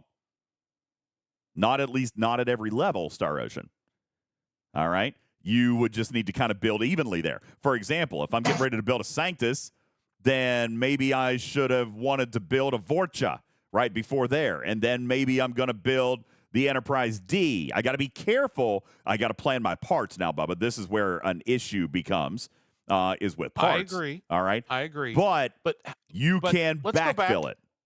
Let's go back to the Solo Armada discussion that we were having 6, 8, 9 months ago, whatever it was, where people were like, yeah, I've got my Pilum and my Valdor and my Augur. Those are my 3 best ships. You're telling me that if you have a Pilum, you don't think this ship's going to be better than your Augur? Oh, for sure. I think it will be. Now, I'll tell you one thing that we ran into last night. One thing that we ran into last night was, and this is, I think, Bubba, you were here for this part. This is the gift that keeps giving. The Pike Moreau Chen effect. The Pike Moreau Chen effect is continuing to plague this game. Because is this ship's cutting beam or even this ship's capabilities going to outperform an Enterprise killing level 49 hostiles somewhere? Well, don't forget, you can put Pike Moreau Chen on the cube. Just throwing that out there. Okay? You can put Pike Moreau Chen on the cube. I did it last night and it works. All right?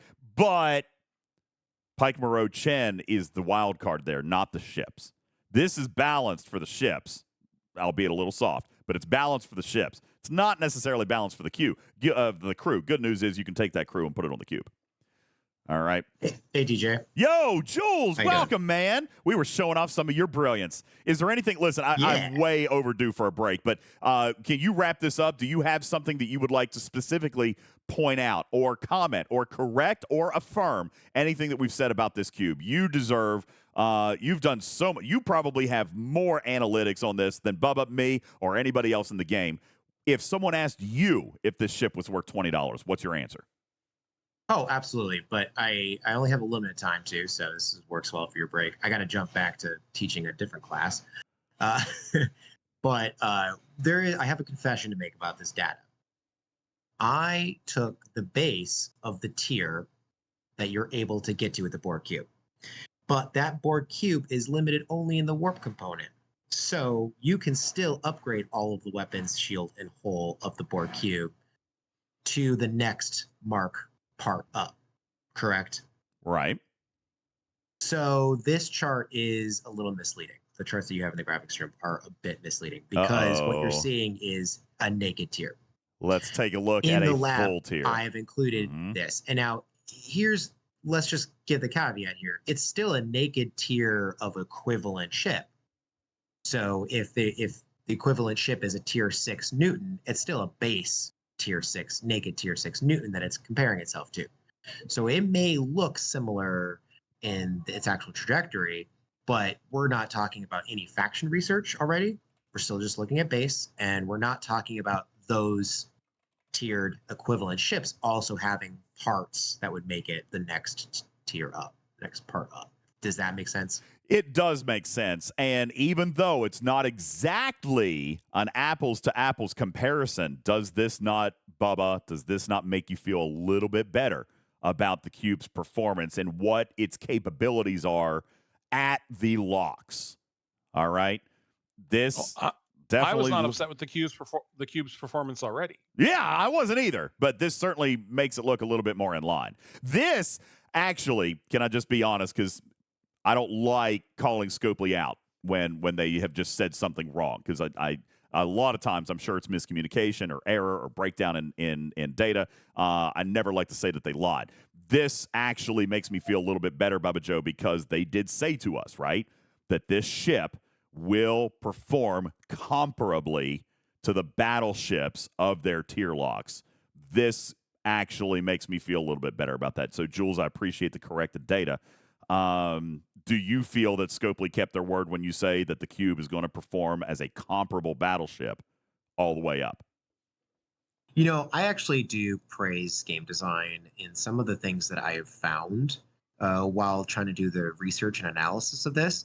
I don't think that the things I praise, yes, I see this now and I say, okay, great. They've actually thought about how to comparably set this up. They knew that people were going to be able to do a Mark 7 component on a tier 6 Borg cube. And so that's when they made the comparables here to not overpower the Borg cube. I also appreciate that they have set the refinery to what the hostile level is that you should be able to hit that has the lowest hull health. They've actually mapped that. They've mapped that out already on their side. And I found that math when I was trying to do the research. You're referring to the game design, the technological distinctiveness drops. You said you found core logic there. Yeah, there's core logic with being able to one-shot a ship, finding the highest level you can do that with, and in each tier, they've actually mapped the refinery cost to that. So I like that they've put in a lot of work in here. They did really good math in here. I think there's still a lot of things they haven't factored in, like faction-specific research. So I still don't think at launch that Borg cube is going to outpower your equivalent ship in any regard. But I agree with Bubba. It's a great second ship, and there is room for growth. And worth $20, according to Jules, according to me, and still according to Bubba Joe. Be that as it may, this is the purpose of this show, and I'm kind of glad we're getting back to this. Jules, thank you so much for coming in and wrapping that up, Bubba Joe. I don't know that we could give any more data about this cube at this particular point. Is there any data that we've actually missed? Because I feel like we've done a very, very good job at the data. right now on this cube. So that way you can decide, community, if it's worth it to you, but we've given you the math now. Right. So the only thing is something that's being discussed in the chat is that once you get to G5, those requirements look a little steep. And that's feedback we can give back. Right. Mm-hmm. I think that's feedback we can give back to Scopely and say, hey, does this really need to be tier 6? Can it maybe be tier 5 here? Like, is that, I mean, that seems, because there is a very steep curve in G5 in going past tier 4. Because of the parts. So, no, because of materials. Oh. Parts a little bit, but it's mostly materials and titanium for that matter. Yeah, trite for sure. Yeah. So I think that at G5 there is definitely that table looks a little harsh, but definitely I think that but everything below that looks fantastic. Let me ask Captain Anders, because he brings up this point. If they lower the tier requirement, then, Jules, that elevates the chart. The Borg now becomes the most powerful one at the tier, especially if you've lowered the tier requirement for the ship to get there. Captain Anders maintains that the Borg cube shouldn't be the most powerful ship at any of these tiers. Maybe these tiers were chosen for this purpose. Is that possible? To drive the tier and therefore drive the performance of this cube. If you want the cube to get to that tier, you're going to have to push the faction ship a little bit, right? Not saying I agree. I'm just saying that might be the logic behind here. Because if you lower that tier requirement, Bubba Joe, then the comparable ship power drops, and now the Borg cube, as it's written, unless they rewrite the Borg cube as well, does become the most powerful ship at any and all future tiers. So, and that's exactly what players like Anders are saying they don't necessarily want. It could be valuable, it could be powerful, but it shouldn't be number one, right? That's probably true. I mean, especially because we're doing an equivalent battleship. Like, your Enterprise D should be better than a Borg cube at its specific tasks. That's not a question. But if you are also flying into Daradex, maybe it should be better than your Daradex. Who knows? Yeah, maybe. I don't know. We've got plenty of feedback. Can I get a little bit fussy with you? Yeah. Can you delete those 2 charts that you have in there and just repost the 3 charts that I've just put in the lab? There was one small typo I wanted to fix. Oh, sure. So delete all of them? I don't want misleading information in the graphics room. Yeah. Okay, yeah, absolutely. I'll delete all of them. And Aaron, while I'm at break, why don't you or somebody, maybe I can do it while I'm at break. Oh, no, I've got the lab locked up. Okay, I'll take care of it while we're at break. Ladies and gentlemen, let's take our final break. Bubba Joe, when we come back, you get to sound off on hazards and how it's affecting the early G6 experience, and we're going to talk about that progressive path as it relates to what this new feature is. It is a 1% feature now, but I am of the opinion that this should be a much, much, much larger expansion and much larger rollout. And there might be a part of me, Bubba, that thinks that it's maybe that you guys are experimenting and testing this new mechanic so that maybe it could be rolled out for the entire galaxy at some point in the future. But we're going to talk about the pros and cons of hazards. That will come up on the other side of the break. My name is UltimatDJz. This is Talking Trek Live, Star Trek Fleet Command's official podcast. We'll return after a moment. Hang on. Today's show brought to you in part by the Musgrove Trial Firm in Georgia. Have you suffered personal injury in Georgia? You need a buddy. Give Buddy at the Musgrove Trial Firm a call, 678-226-1994. Visit them online at musgrovetrialfirm.com. This portion of the show brought to you by crazybunch.org. Are you old like Bubba Joe and get tired playing video games? Surtail has a solution for your health and wellness needs, especially while gaming. You could try an energy gummy for those long incursion events, or just to keep yourself conscious while you're doing all that mining. Surtail is an independent distributor of all aerial products you'll need to improve your gaming experience. Message Surtail on Discord or visit crazybunch.org for more information. This program is made possible in part by a grant from Consolidated Industrial Conglomerate Incorporated, the company that's so big we've totally lost track of what it is we do. The following is a public service announcement. Hi, did you know that high mobile phone use may impact sperm count? That's right, you might be worried about dropping your connection. But you should really be concerned about a drop in conception. We get it. You're absolutely glued to your phone at all times. After all, you gotta manage that fake fantasy football team. But what about starting a real, not fantasy family? TikTok. No, not the app you can't stop scrolling through. That's the sound of our biological clocks ticking.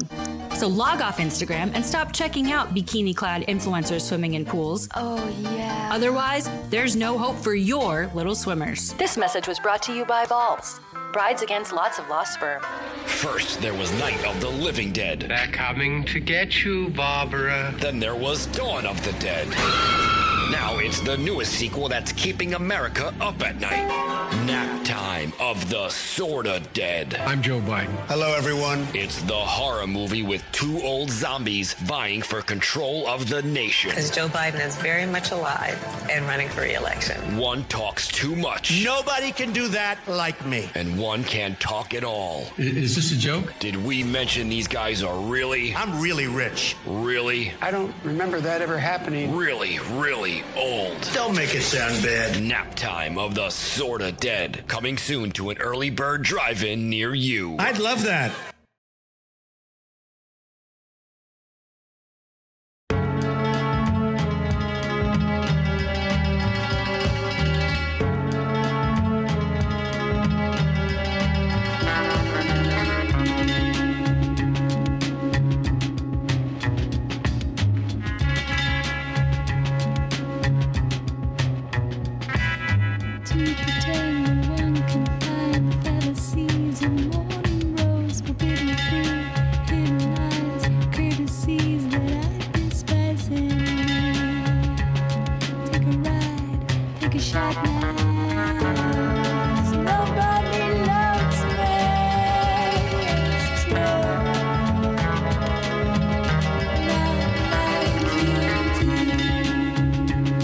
Welcome back, everybody.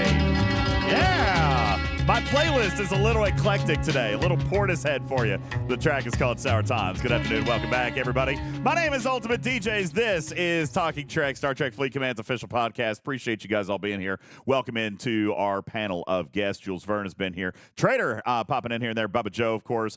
Karkin, Steven Zarin, and all of you guys in our live studio audience. Really appreciate that. Both over here on Twitch and in the Discord audience. And, of course, listening in podcast form, whether that's on iTunes, YouTube Music now, apparently, Google Podcast, Spotify, Pandora, Podbean, and all the rest. Bubba, we are looking at 712 members in our live studio audience right now. Thank you guys so very much for that. Really appreciate it. What a great number.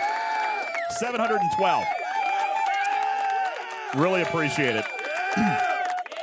I will remind you guys very quickly that we will be drawing 15 battle passes here in just the next couple of minutes, okay? I know I should have done it already. I'm a little bit behind schedule, but 15 battle passes. So if you are in the live studio audience, be sure to go visit our Spam It room in the Discord right now. If you're over in Twitch, that's !Discord. That'll give you the link to come on over. If you're in the Discord already, if you're listening live in the Discord stage audience, then pop down into the Spam It room and be sure to register down there. We have not reset the bot since the start of the month, since the start of this contest. Bubba Joe, we are currently sitting at 1,733 registrants into the Spam It room, which might be one of the biggest of all time, Trader. 1,733 might be one of the biggest Spam It drawings we've ever had. And it deserves awesome. that. It deserves that because we're giving away a tremendous number of battle passes this month. That's impressively large. It is impressively large. And listen, let me ask you this, community. Some of you said, okay, it might not be worth $20 for me to spend, but if you won one for free, you go build it, right? I mean, you're going to build it, right? I mean, I'm just saying, if you want a free cube. I mean, of course they are. Of course you are. If you want a free cube, you gotta play with the cube. All right, so we're going to give 15 people, five and five more, 15 people today an opportunity to win a free battle pass and therefore getting your cube this month. As a matter of fact, Bubba Joe, in only 6 more days. And yes, guys, it has been kind of cute. I'm not going to say anything other than cute, Bubba Joe. It's been cute how many people think that the battle pass milestones correspond to day. I know how it could be confusing. 20 milestones, 20-day arc. I get it. That's not how it's worked for 3 years. Okay? The 25 blueprints for the free track and the 75 blueprints in the paid track will complete on milestone 12. That is day 8. Okay? Let me be very clear. Milestone 12, but that equals day 8. We are now on day 2 of the arc, so in 6 more days, you could have your very own board cube if you go down and register into the Spam It room and you end up winning. Okay? There you go. Jakers Gray said, I won a board cube and marbles last night. You must have been hanging out with Lube and Stewie Doo. Appreciate you guys. I like the marbles game. I don't like hosting the marbles game. I tried, Bubba Joe. I tried playing marbles once. I asked Lube for permission to play marbles, and I didn't like it at all. I think it's much more fun to play than it is to host it. So my hat is tipped to Lube for being able to handle that app. All right. I am very, very happy with Lube maintaining, because I tried. He said, yeah, you should try it out. I tried it. I didn't like it at all. Not hosting it. The marbles game? Oh, dude, it's great. Have you not watched Lube play marbles? It's great, actually. It didn't go over well with Oliver. Oliver DJs didn't like it. I was struggling with it. Lube is clearly an expert with handling all y'all's balls on screen. So we're just going to let him. Jesus, DJs. What? The marbles. Uh-huh. Just going to let him continue that. Okay. I don't think I've ever heard anyone refer to marbles as a ball. They are balls. They're balls. Sorry, because you can decorate they are them. Spheres. I don't think that they are balls. Fair point. Fun. Oh my God.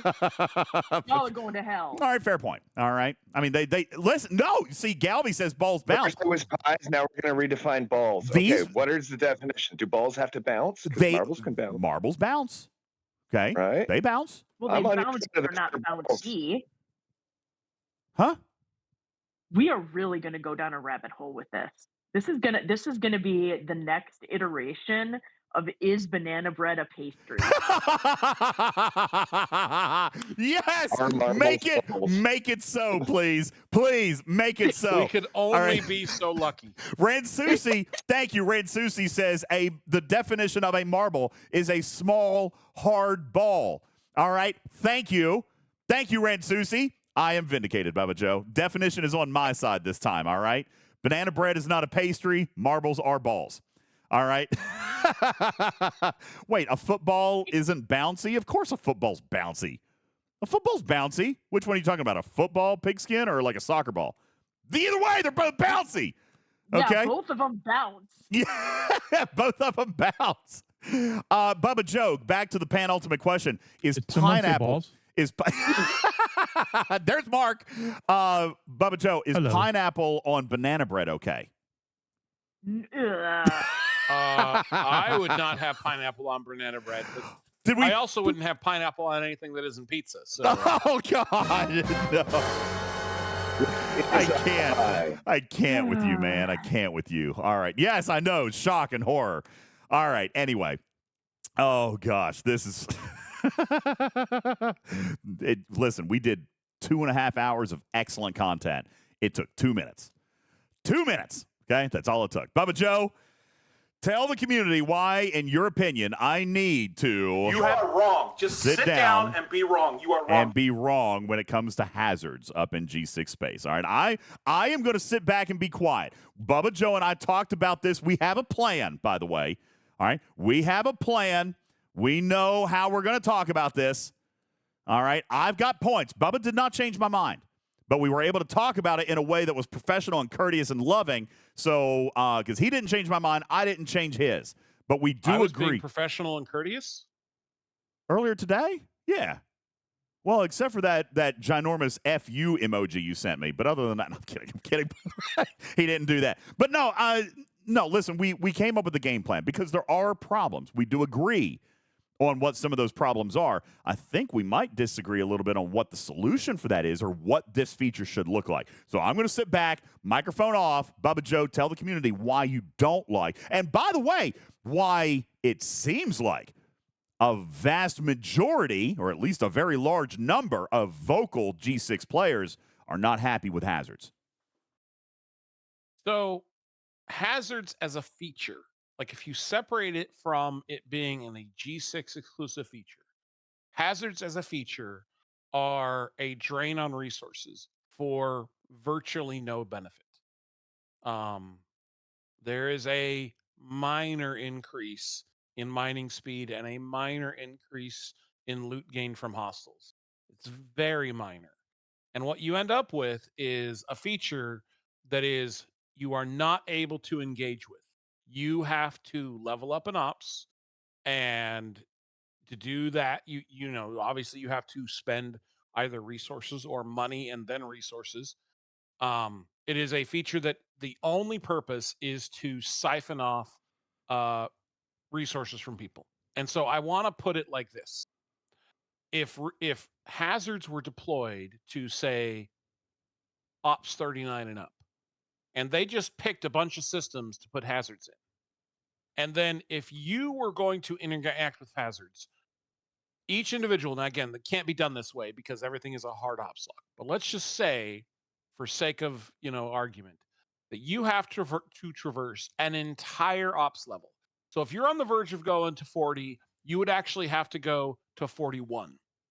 If you were on the verge of going to another ops level, or you had just gone to an ops level, it would just be the next one that you would have to go to. You would have to do that before you could even begin to work on defenses against this. What if they put hazards at Taiga Core? So instead of you grinding for an hour and getting to kill a whole mess of hostiles, you could only grind for about 4 minutes, and then your ship blows up. 7 minutes. You don't know that. We did do that last night. The 100% one was, we did the math on that. It's 4 minutes or 7 minutes. And we did it with a ship.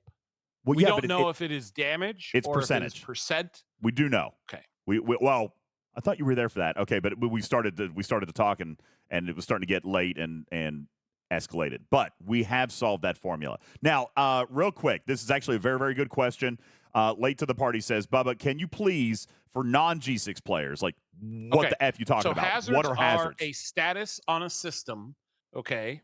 First off, they induce lag. That's the first awesome thing about hazards. They are a status on a system that as soon as you enter, you start losing hull health.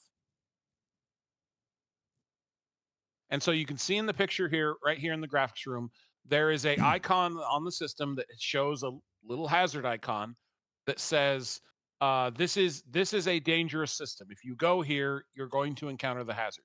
What a hazard is permanent damage loss, regardless of whatever you are doing in that system. So now, if you're going to hit hostiles, you're obviously going to take damage from the hostiles. If you're going to try and mine, well, you typically don't take damage from that. But if you exist in this system, there is no defense for you. There is no strategy to avoid it. There is nothing you can do other than take damage. That as a feature is stupid. Go ahead, DJ. Defend it. All right. Now, does it continue to go while you're in combat?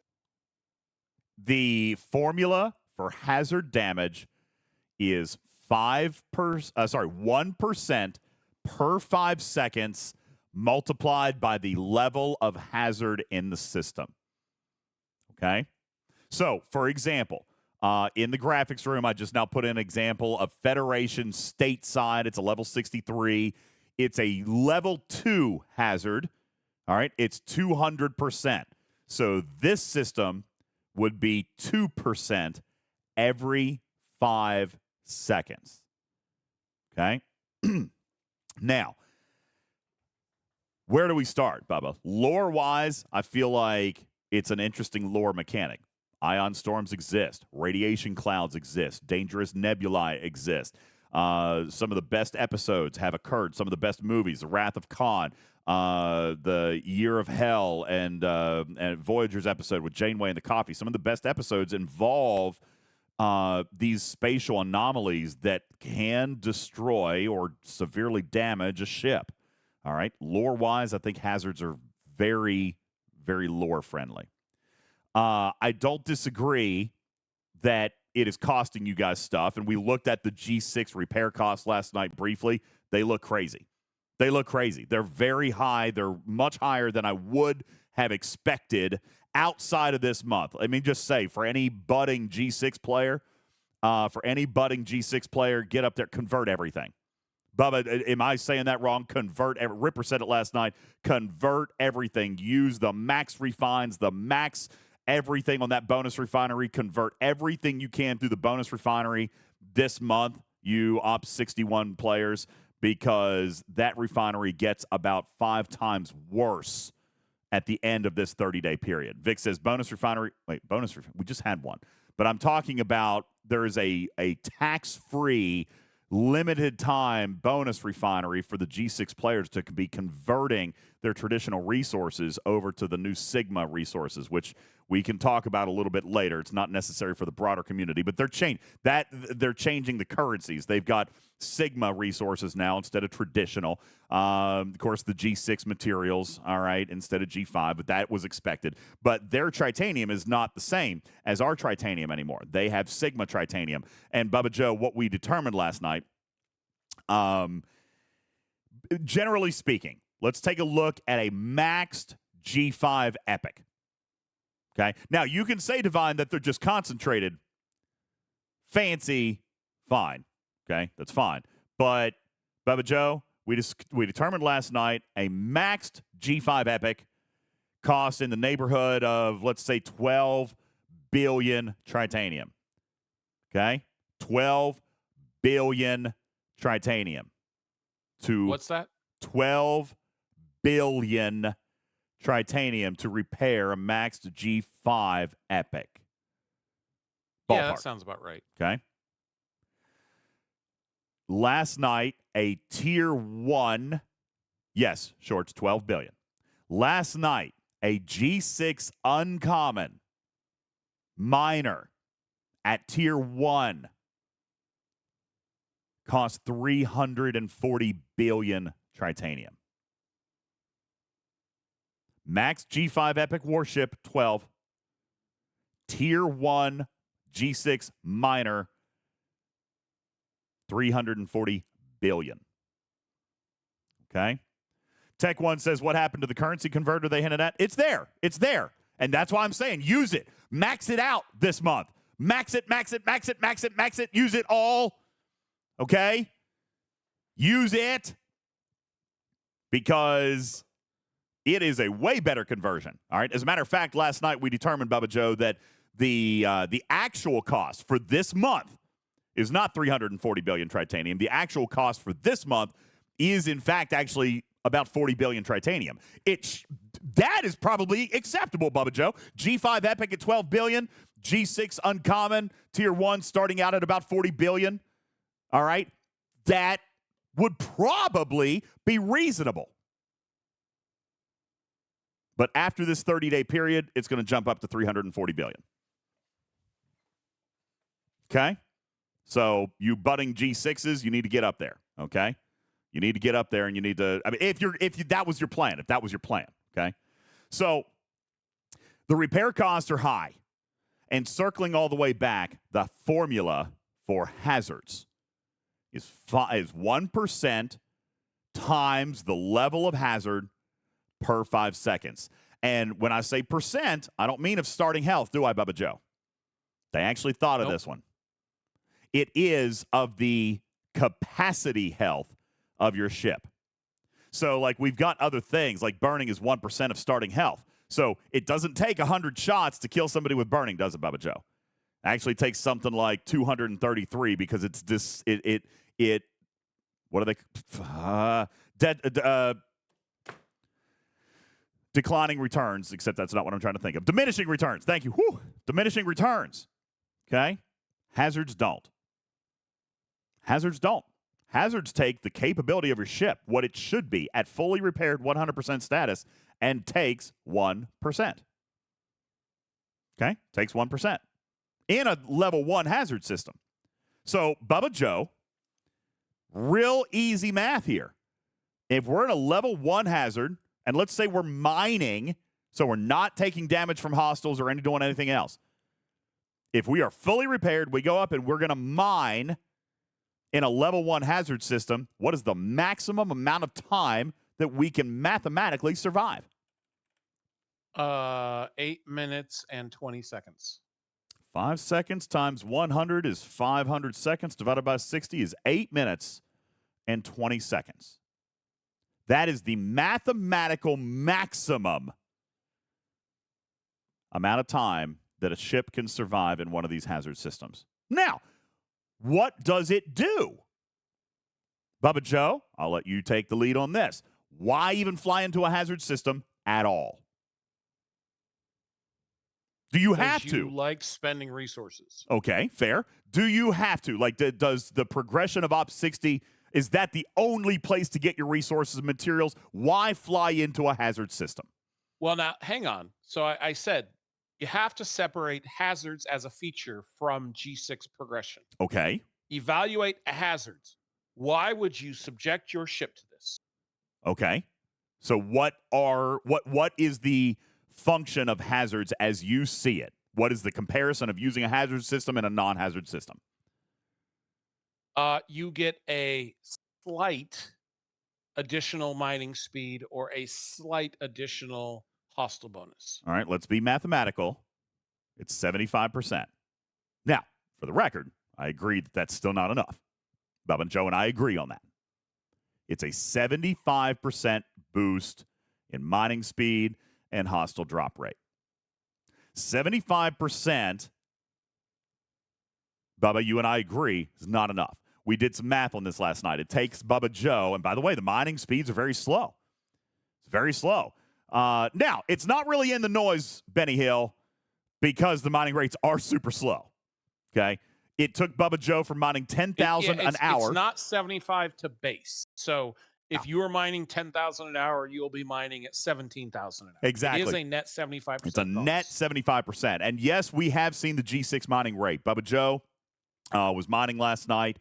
It was K9 Tooth that was doing that with the G6 mining rate. So Bubba Joe was using a G5 miner, mining at 10,000 non-hazard, 18,000 in a hazard. Then we had a tier 1 G6 uncommon miner go into that same system that was mining 34,000 an hour non-hazard and 57,000 an hour. 57,000 an hour in the hazard. Now, that certainly sounds a lot better than what you were doing at 10,000. Right, Bubba Joe? Right? 57,000 an hour sounds reasonable for tier 1, right? Sounds reasonable. So did you have somebody show you that number? Because I've been talking to people that have this. No, he gave you his mining laser. The actual people I've seen that have taken these ships up there are only getting about, I mean, again, this is a G6 discussion, but they're only getting about 80 to 90% more than I'm getting with my typical miner.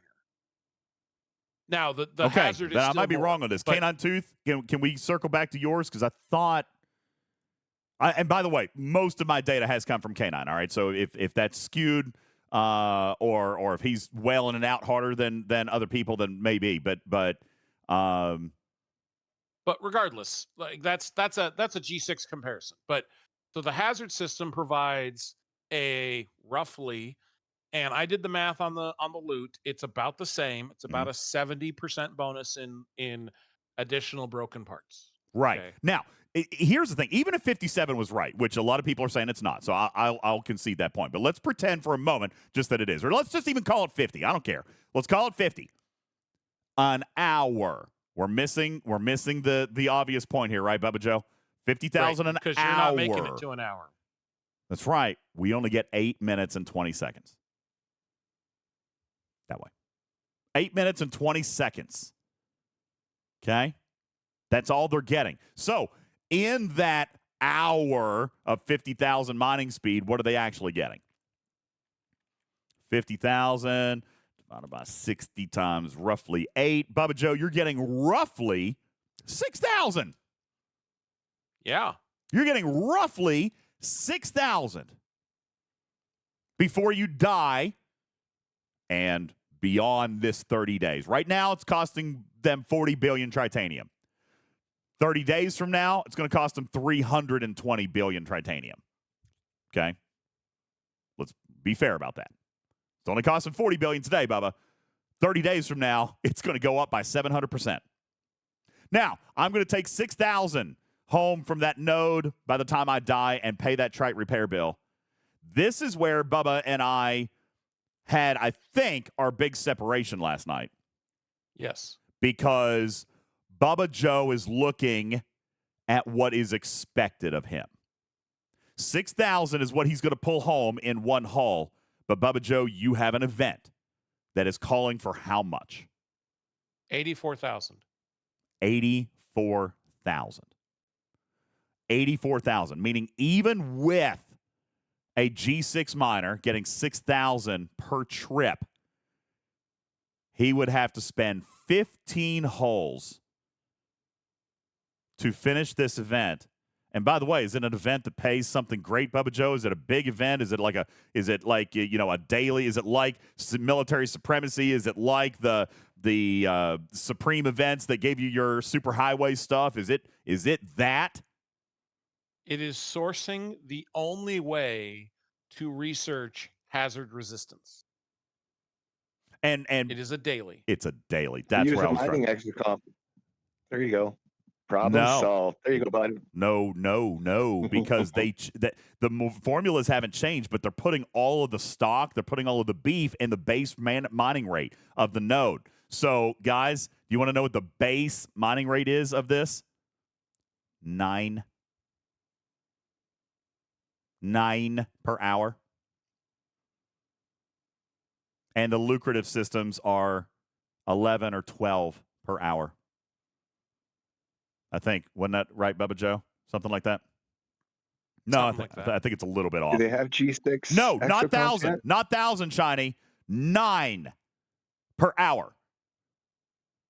Okay? Yeah, that's the base rate of the That's node. the base rate. Actual, So that's why an that's not how exocomp- much you're actually getting. That's you right. Get more because there's the mining laser and whatever bonuses you have. Exactly. But that's why the exocomp is not going to do anything for you, Karkin.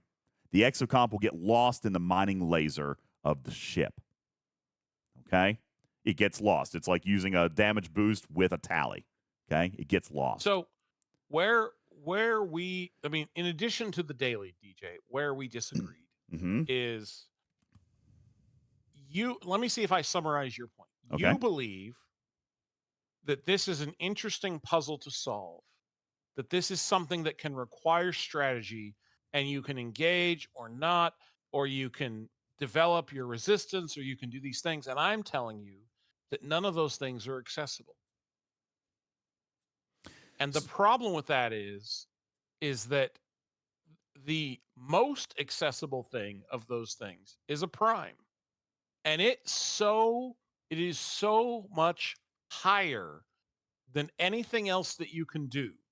What they have basically said, if you want to engage with this feature, in addition to having to level up your base to be able to try and get to that research, because it's not available at 60, in addition to that, which can either take time or money, you have to pay us another $100. And then you might be able to survive long enough to do some of these dailies. Now, would you be okay, DJ, with, in order to complete a daily, you must pay us $100? Would you be okay with a daily that costs you $100 just to unlock? In a silo, no, but I feel like you're being a little bit unfair. Let's talk about these dailies. Okay? Is it the only daily? Is it the only source of that currency? No, it is not. You Okay. can also hit hostiles in these systems. And you can hit hostiles outside of the systems. No. You showed me last night that one of the hazard dailies... There is a daily where you can hit hostiles outside of the system that rewards normal things for hitting hostiles. So it doesn't pay the hazard research material. Correct. Okay, so... You have to do things inside the hazard system to get the hazard resources. Okay. Now, so how many dailies do you have for hazard resources? There are 3. There is a small hostile, a large hostile, and a mining. Okay. small hostile, large hostile, and a mining. You told me that the hostile ones weren't catastrophic. Like, they're still not enjoyable. Well, but they're this not as is bad an as the mining one, right? Yeah, so this is something that's going to be a difference of opinion, and it's going to be a much, much longer conversation. I have not struggled with the hostiles yet, but we discovered something this morning that is going to be a much longer conversation that we could save for Sunday as to why I'm not struggling with these hostiles and other players are. And so, in short, Scopely made changes that they didn't tell anyone about. Well, let's get those out there. We can dive into it on Sunday, but let's get the information out there. What is it? Because I've gotten a lot of messages about people who are struggling with the level 61 hostiles. What is happening there? DJ, what would you say is the best forbidden technology to have today? Metreon Cascade. Try again. Okay. Oh, of all of them? Maybe the whip, I guess. I don't know.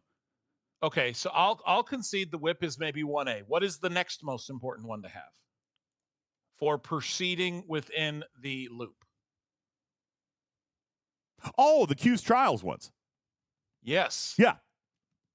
They removed the Q's Trials monkey ear from all of those. Wait a second. They removed the Q's Trials. Oh my gosh. Okay. So okay. I see what you're saying here. Before we go crazy, they buffed them, is what you're saying. They removed the limitation on the forbidden technology that it only works on Q's Trials. And I am seeing that. If you guys want to take a look at your screen or open up, take a look at dual photon warheads. That's one, right, Bubba Joe? Take a look at Section 31 torpedo pods. That's another one. Yep. Take a look at the control seeker probes. That's another one. Okay. So open those up, and they used to limited to Q's Trials. They were limited to Q's Trials. Okay. So now, not only is this one of the most important forbidden technologies that you can get in terms of helping you progress your forbidden technologies, it is massively important for punching up because now it works on all hostiles. Wow. So that's why you're punching these things with ease, because you fully invested and even tiered these things up for the tier up catalyst. And a lot of other people may not have gone into that. You know, I've gotten a lot of messages. I just thought you were super whaley. No. All right. So, guys, new benefits. Now, Bubba, do you feel that, and I'm going to read them again, Tarpy, here you go. There's 3 of them. Dual photon warheads, control seeker probes, and Section 31 torpedo pods. And by the way, those are 3 of them, but they are ship type specific. One for battleship, one for interceptor, one for explorer. How do you get them, Sal? They are paid only. Those are the $50 ones. They are paid only right now. DJ and I are both hopeful that they will, in a couple of months, make their way to the refinery. But we do not have confirmation of that yet. But we've been pushing. We've been pushing on that. So, yes, they are currently paid only. But, I mean, we're talking about G6 players. I mean, even Decix is not a free-to-play 61. So these are all people, these are all players that have at various amounts have spent money in varying amounts on different features, okay? Yes, people that are not here, you would have to spend money. You may decide that that's not worth it, or you may decide that this isn't worth your spend. Fine. So anyway, I didn't want to get into all of that. My point is that I have not struggled with the hostiles the way that a lot of people have. A lot of people have gone and taken their G5 epic ships and hit a 62 hostile and been able to kill like 1. And then they're taking the hazard damage trying to hit a second one. And that is very bad. Like it's much more painful than G5 hostiles were. Wow. So, well, now we know. Now we know what that is. All right. So that is the forbidden technology. So what? You just happen to have it equipped? I knew that you had them. I just didn't. I don't pay to take things off unless I have to. That's one of the stupid things I still dislike about forbidden technology. I didn't know there was any reason to ever have them equipped. To be honest with you, I thought you would have just used them for the tier up to try and max out the Q's trial. I was trying to get to my 6.5 billion. Yeah, so you put them on the Q's trial ship that you would do a Q's trial, and you just never took them back off. Okay. Yeah. Well, that's it. Now, community, now you know. There's your sneak peek, all right? So, if that's what you're struggling with and you do happen to own that forbidden technology, then pop that over. If you don't own it, then anyway, that is a tool that'll help you. That being said, so most 61s are struggling with these hostiles, trying to get up to 62. Like, very few people are able to hit a 63, right? Even with, like, maxed epic tier 12 chips. G5 epics are struggling, okay? Yep. Tier 12 G5 epics are struggling against these. So the fundamental confusion, or I don't want to say the confusion, the fundamental break that Bubba Joe and I had on this yesterday was probably then, Bubba, what comes down to reasonable progression.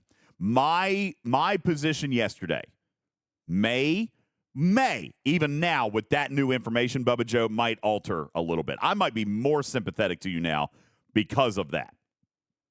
All right? Because my argument last night was you can do 2 out of the 3 dailies. You can earn that material, which will allow you to slow grind your way towards building up those defenses and now having the ability to participate in that space. The dailies that were presented to you, 2 of them were reasonable. 1 of them was absolutely bash your head against a wall, not possible, right? The mining one specifically. Correct. Yep. And 2 of those dailies were possible. And so in my opinion, in my personal opinion, I would have labeled the 3rd one a stretch goal, and I would have been cool that there was a path that allowed me to grind it out, even if it's slow, because it was day 1. We're in month 1. Things are usually a little slower. They can usually accelerate later, but it's always going to be a little bit slow, okay? We couldn't do all the Titan dailies in day 1. We couldn't do all the Tally dailies in day 1. Like, this is not a new thing. We couldn't hit the big armadas with Stella on day 1. Like, this is nothing new, okay? But my point was there was a progression-based path there. They gave you the path, even if it was a daily trickle, they gave you the path towards getting the materials needed to make you stronger in these systems. Now, I'm not going to lie. Even this morning, Bubba Joe, you knew that I was still firmly in my camp. Now that I know a paid-only FT is the only reason you were flying through those things, that gives me just a slight little bit more pause. Slight. Okay? The path is still there. It's just slow.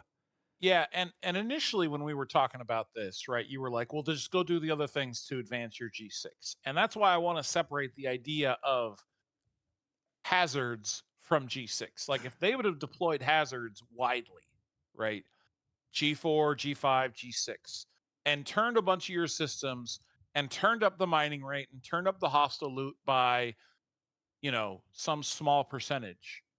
Like, think about the players in G4. Let's make it G4 specific right here. Can you imagine a player taking their PMC ship that they're normally hitting 49s, and they can hit 100 of them? And they're going to go into a hazard system to be able to hit 20 and die, whereas they could hit 100 before and not die? Like, who would do that? Who would say that's a good idea? Everybody who went from G4 to G5 because Chen stopped working. Everybody who participates in Q's trials because Tal doesn't work. Well, but what I'm saying is that if you were a G4 player and you're, say, at Ops 47, okay, and you're grinding on the 49s because that's as high as you can go with your PMC, would you go into a hazard system where you're going to go from hitting 100 hostiles and have 90% of your hull left to hitting 20 hostiles and dying? So for 20% extra loot? Well, or 75% okay, extra 75. loot? Yeah, let's be fair. It's 75%. 75. Now, for 100% extra loot. All right, now here's where we started to settle in on our agreement here. Okay. Me personally, I have said this. I've done it. You guys have observed me doing it. Okay? You guys have observed me doing it, where I have openly said I will pay more to do it faster because I hate grinding.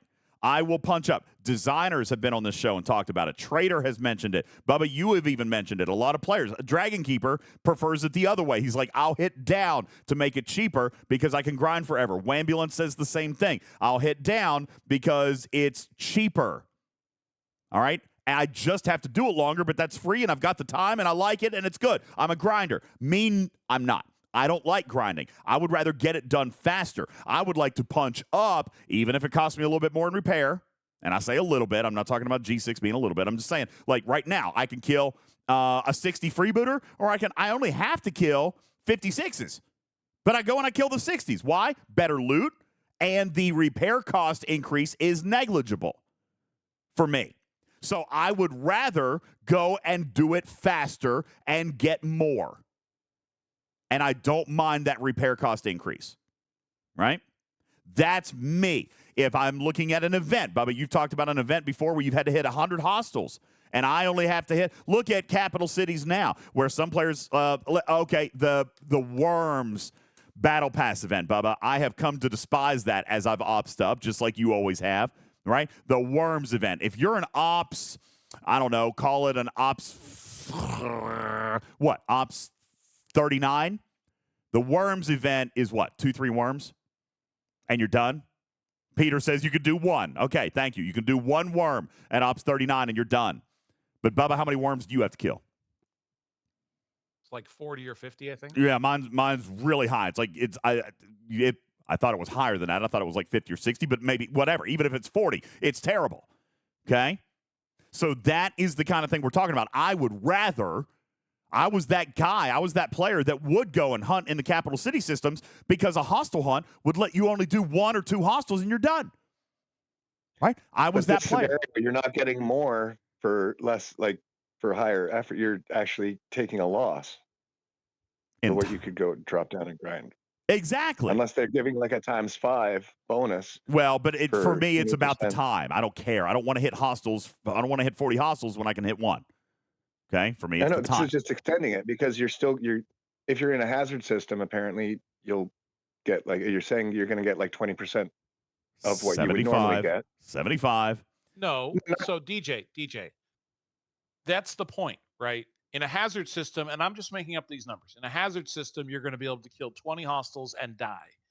In a non-hazard system, you're going to be able to kill 100 hostiles and still have 75% of your hull left. Okay, fair. Yeah, I see what you're saying. So, right? So why would I go to a hazard system? Yeah, I killed 20 hostiles, and maybe that gave you exactly the amount of loot you needed, but you paid time. Time. Okay, but yes. Okay, so time is the only benefit. Agreed, and we've agreed that that's a core benefit of this game. Punching up costs more, saves time. Punching down is cheaper, costs time. That's only if you're saving time. If you're actually dying before you're getting what you would get if you were down below doing a minimal bit more effort. Well, I mean, now you're taking into account warp time, and everybody can figure that out for themselves. Okay. Well, no, warp time, just the time in the system doing the job. Like, it's 75% net. So if that number doesn't match, with the time loss for what you're saying, then you're not gaining anything by killing yourself faster. I'm gaining 75% of my time back. Okay, that's the bottom line. If I'm earning loot 75% faster and I can get to my objective in one trip without having to go back and forth, because warp time would add to that, okay? But I'm done 75% faster. To me, that time is worth it, okay? Now, the next piece of this becomes the dailies that Bubba has to do. The dailies, why would you do it in the hazard system? Because as Bubba Joe said a moment ago, the daily does not complete if you do it outside the hazard system. And what is required to complete the daily is to do it in the hazard system so that you get the hazard particles, right? You get the hazard particles that allow you to do the research that improve your hazard resistance, all right, which will slow down the 1% every 5 seconds. I have not yet received confirmation on what that looks like, Bubba Joe. My expectation is that it's going to increase the time. I think the 1%. I'm going to need to check with game design, but I believe that it is that it's going to increase the time and not necessarily the 1%. My guess is that it's going to be. I mean, it's going to be something like that. Yeah, that's my guess. I don't think there's not a whole lot you can do to 1% that makes it better. Like, okay, 1% is going to turn into 0.97%. You know what I'm saying? Like, I don't think that's. I think it's going to be time. It's just a math equation, right? We I know that this game deals in fractions of a shield percent. That's true. Fractions of a shield hole. So I mean, that's the math is just going to be the math. Now, K21 says, can it completely negate low level hazards at max level? We don't know yet. We don't know what that formula is. Oh, Ripper says it's changing the damage. Really? So it's not going to be a unit of time. It's going to change the actual percentage. That's so dumb. That so dumb. Anyway, okay, whatever. But I'm still working on trying to figure out what that formula is. All right, I do not have the formula yet. I have been promised by Scopely that I will have that formula by next Wednesday. I think they're holding it out for you guys to play and tinker and whatever, but they did tell me that they would give it to me by Wednesday. Well, and that's the other thing. You were like, well, go experiment with it. Like, there's nothing to experiment. Well, yeah, like, we figured out what the math was last night. We did the math. I've gained some hazards. I've gained some hazard things. I can't research them yet. Now, granted, I could spend to be able to go research to them. Speed them up. That's right. Yes, that's I could right. do that. Right. But, you know, what would motivate me as a player to engage in a mechanic like that? And you're like, I'm saving time, and I don't see it. All I see is that I am getting less resources less resources for the effort. Because you're willing to put in the time. Like, you're willing to grind for an hour where I might only want to grind for 5 or 10 minutes, dude. Like, that's the difference. You're willing But you're to assuming do that, that in that 5 or 10 minutes, you're actually going to get what you need. Well, that depends, right? At 75% boost, or if it's just a hostile kill count, whatever that daily requires. What if I told you that in multiple 8-minute sessions of my ship blowing up, I have yet to get enough for one refine yet? On the mining one, right? No. On the parts one. Oh. Well, now that's a totally different conversation because a lot of those refineries are terrible. You and I already talked about that. The Sigma refineries, those are all terrible. So if they want that to be the scale, if let's just say the refineries are correct, then what they've put into those hazard systems is vastly out of touch. Where Bubba Joe and I agree is that the hazard systems are not rewarding enough. All right. Bubba, yours was a little aggressive. I don't know that I would have gone that high, but again, shooting for the stars, landing on the moon, sure. Ironically, having not spoken to Karkin at all, he came up with exactly the same value I suggested to you. What did he say? Where did you say it, Karkin? Go ahead and read it. Where'd you go? I estimated 5 times. 5 times. Okay. That's exactly what Bubba Joe said. He said that it should be a 500% loot bonus multiplied by the level of hazard system. So if it's a level 2 hazard system, it should be 1,000% loot bonus. If it's a level 3 hazard system, it should be a 1,500% loot bonus, and therefore 1,500% mining speed bonus on the base mining, all that. Long story short, comes down to the juice ain't worth the squeeze. Benny Hill says. Sugar Fat Man says, yes, that's actually reasonable. That works. And Bubba Joe and I agree. 75% is not enough. Ripper says the math is too aggressive. He says, I do disagree on that one. But either way, and we are shooting from the hip here, okay? We're shooting from the hip. That's all right. I think, Rip, we can agree. You even said last night 75% was not enough. Now, it may not need to be 500%, but 75 is not enough, okay? Either way, there is a middle ground that we've got to find there that makes it worth the damage. Bubba Joe, final thoughts here because I got to get ready to go. The premise of my argument against you has been the following long-term mantra that I have stated on the show: high risk, high reward. Let me defend your position slightly, okay?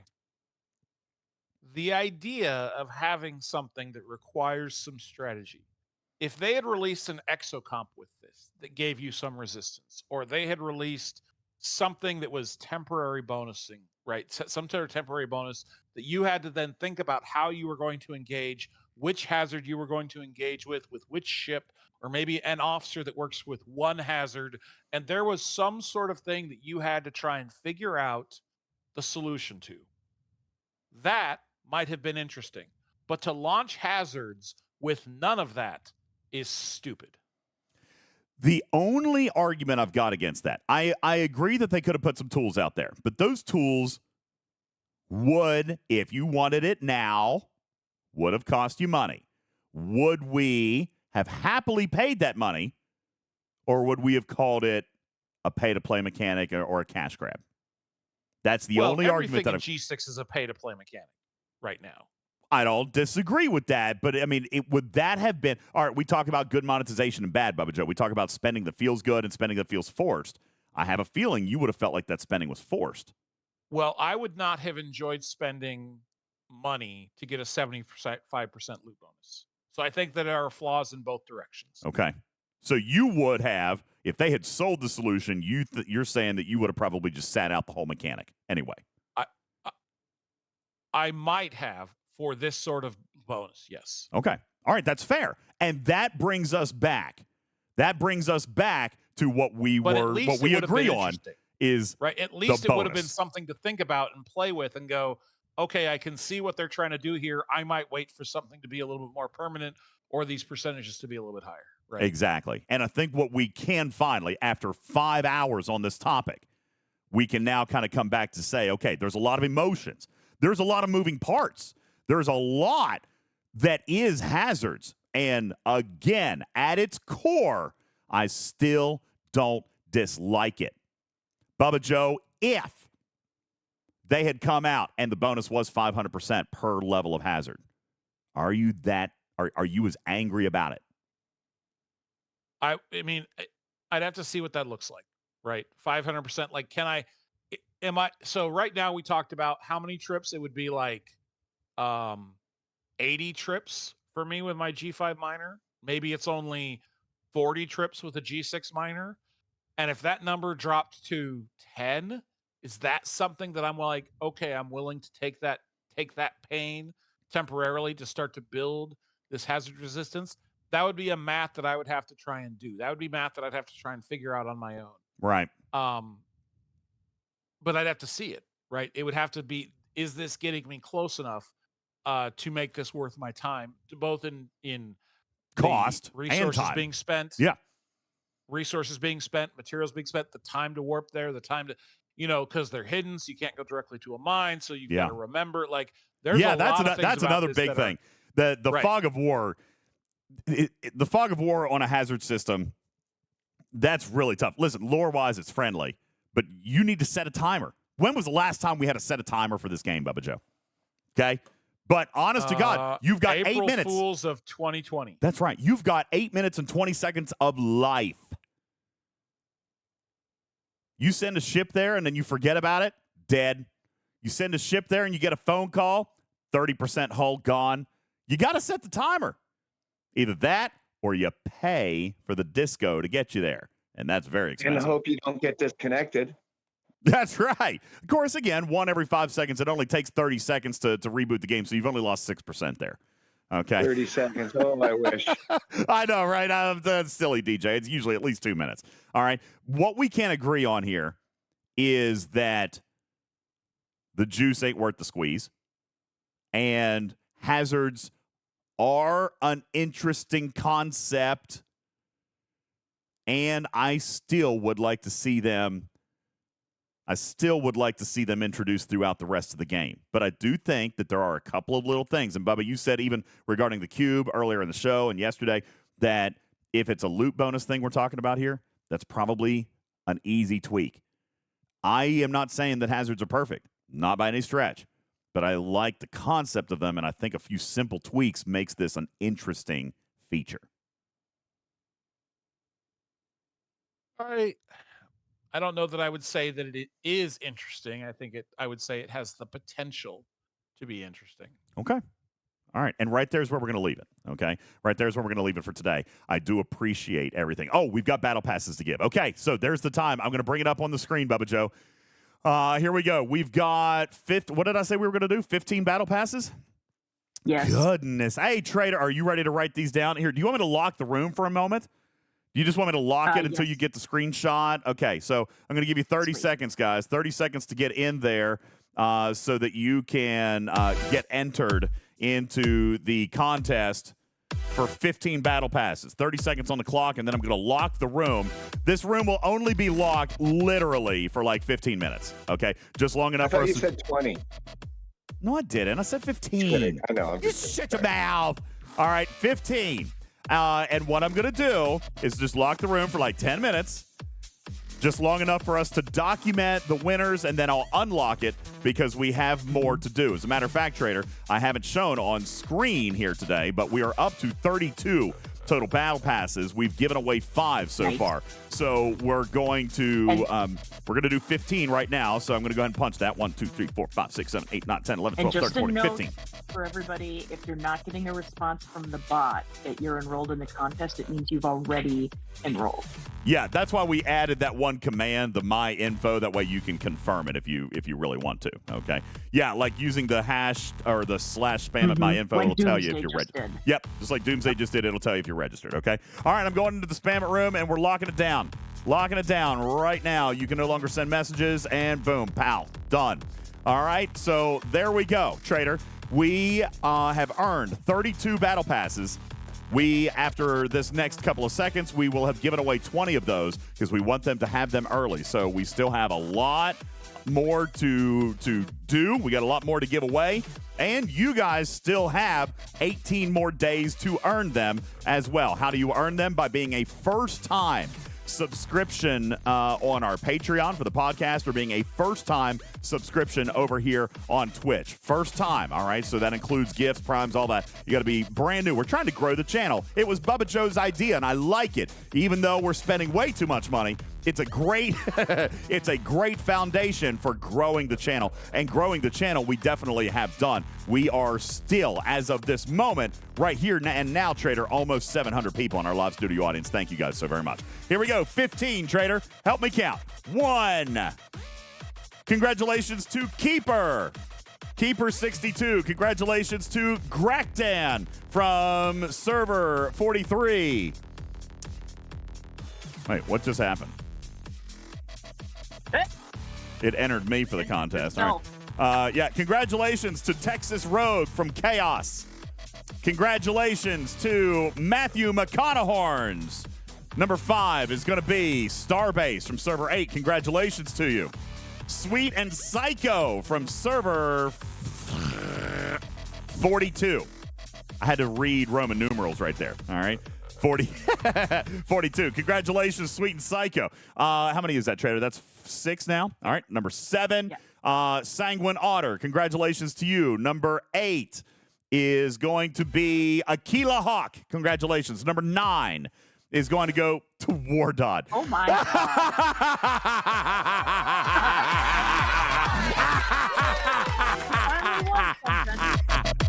Wardod, you don't actually get it. I'm pulling it. Wardod says nice. Whatever. You've already bought one. Did you already buy one, Wardod? Just remember, these don't carry over. That's right. If you already have the Battle Pass, it does not carry over. All right? Which means if you already have the Battle Pass for this one, I want you to give it to a friend, a low spend, a free to play. I want you to give it to an alliance mate. I want you to give it to somebody. These will not carry forward, okay? So there you go, Wardod. That's funny. All right, Trader, I just lost count. That was 1, 2, 3, 4, 5, 6, 7, 8. Wardod was number 9. Here's number 10. Number 10 is Faye Rogue from server 21. Number 11, Sapphire from TFD. Number 12, K-Lad from server 74. Number 13, wait, I just lost count again, Trader. Yep, it's 13. Okay, 13, Wrestling Major. Congratulations to you. Number 14, Mercy's Mama. And number 15, Trader, our last one for this particular moment. Congratulations to Dare Pizza, which I might point out, Trader, Dare Pizza, I only recognize the name because we read it like last night. Dare Pizza is a first-time subscriber to our channel. and they turned around and won a free battle pass. Yeah, look at that, That's Dirt Pizza. amazing. You just joined us. Woohoo, he said. Congratulations. All right, congratulations to all of our winners. That is 15 free board cubes that we just gave out. So thank you guys very much for being a part of our channel. Thank you so very much for just being a part of our community. There it is. And by the way, we're not done, Trader. We still have, God, I can't point the right way. We still have 12 more battle passes to give. And that's as of right now. I bet if I looked, we'd probably have a couple more to add. Let me just take a look.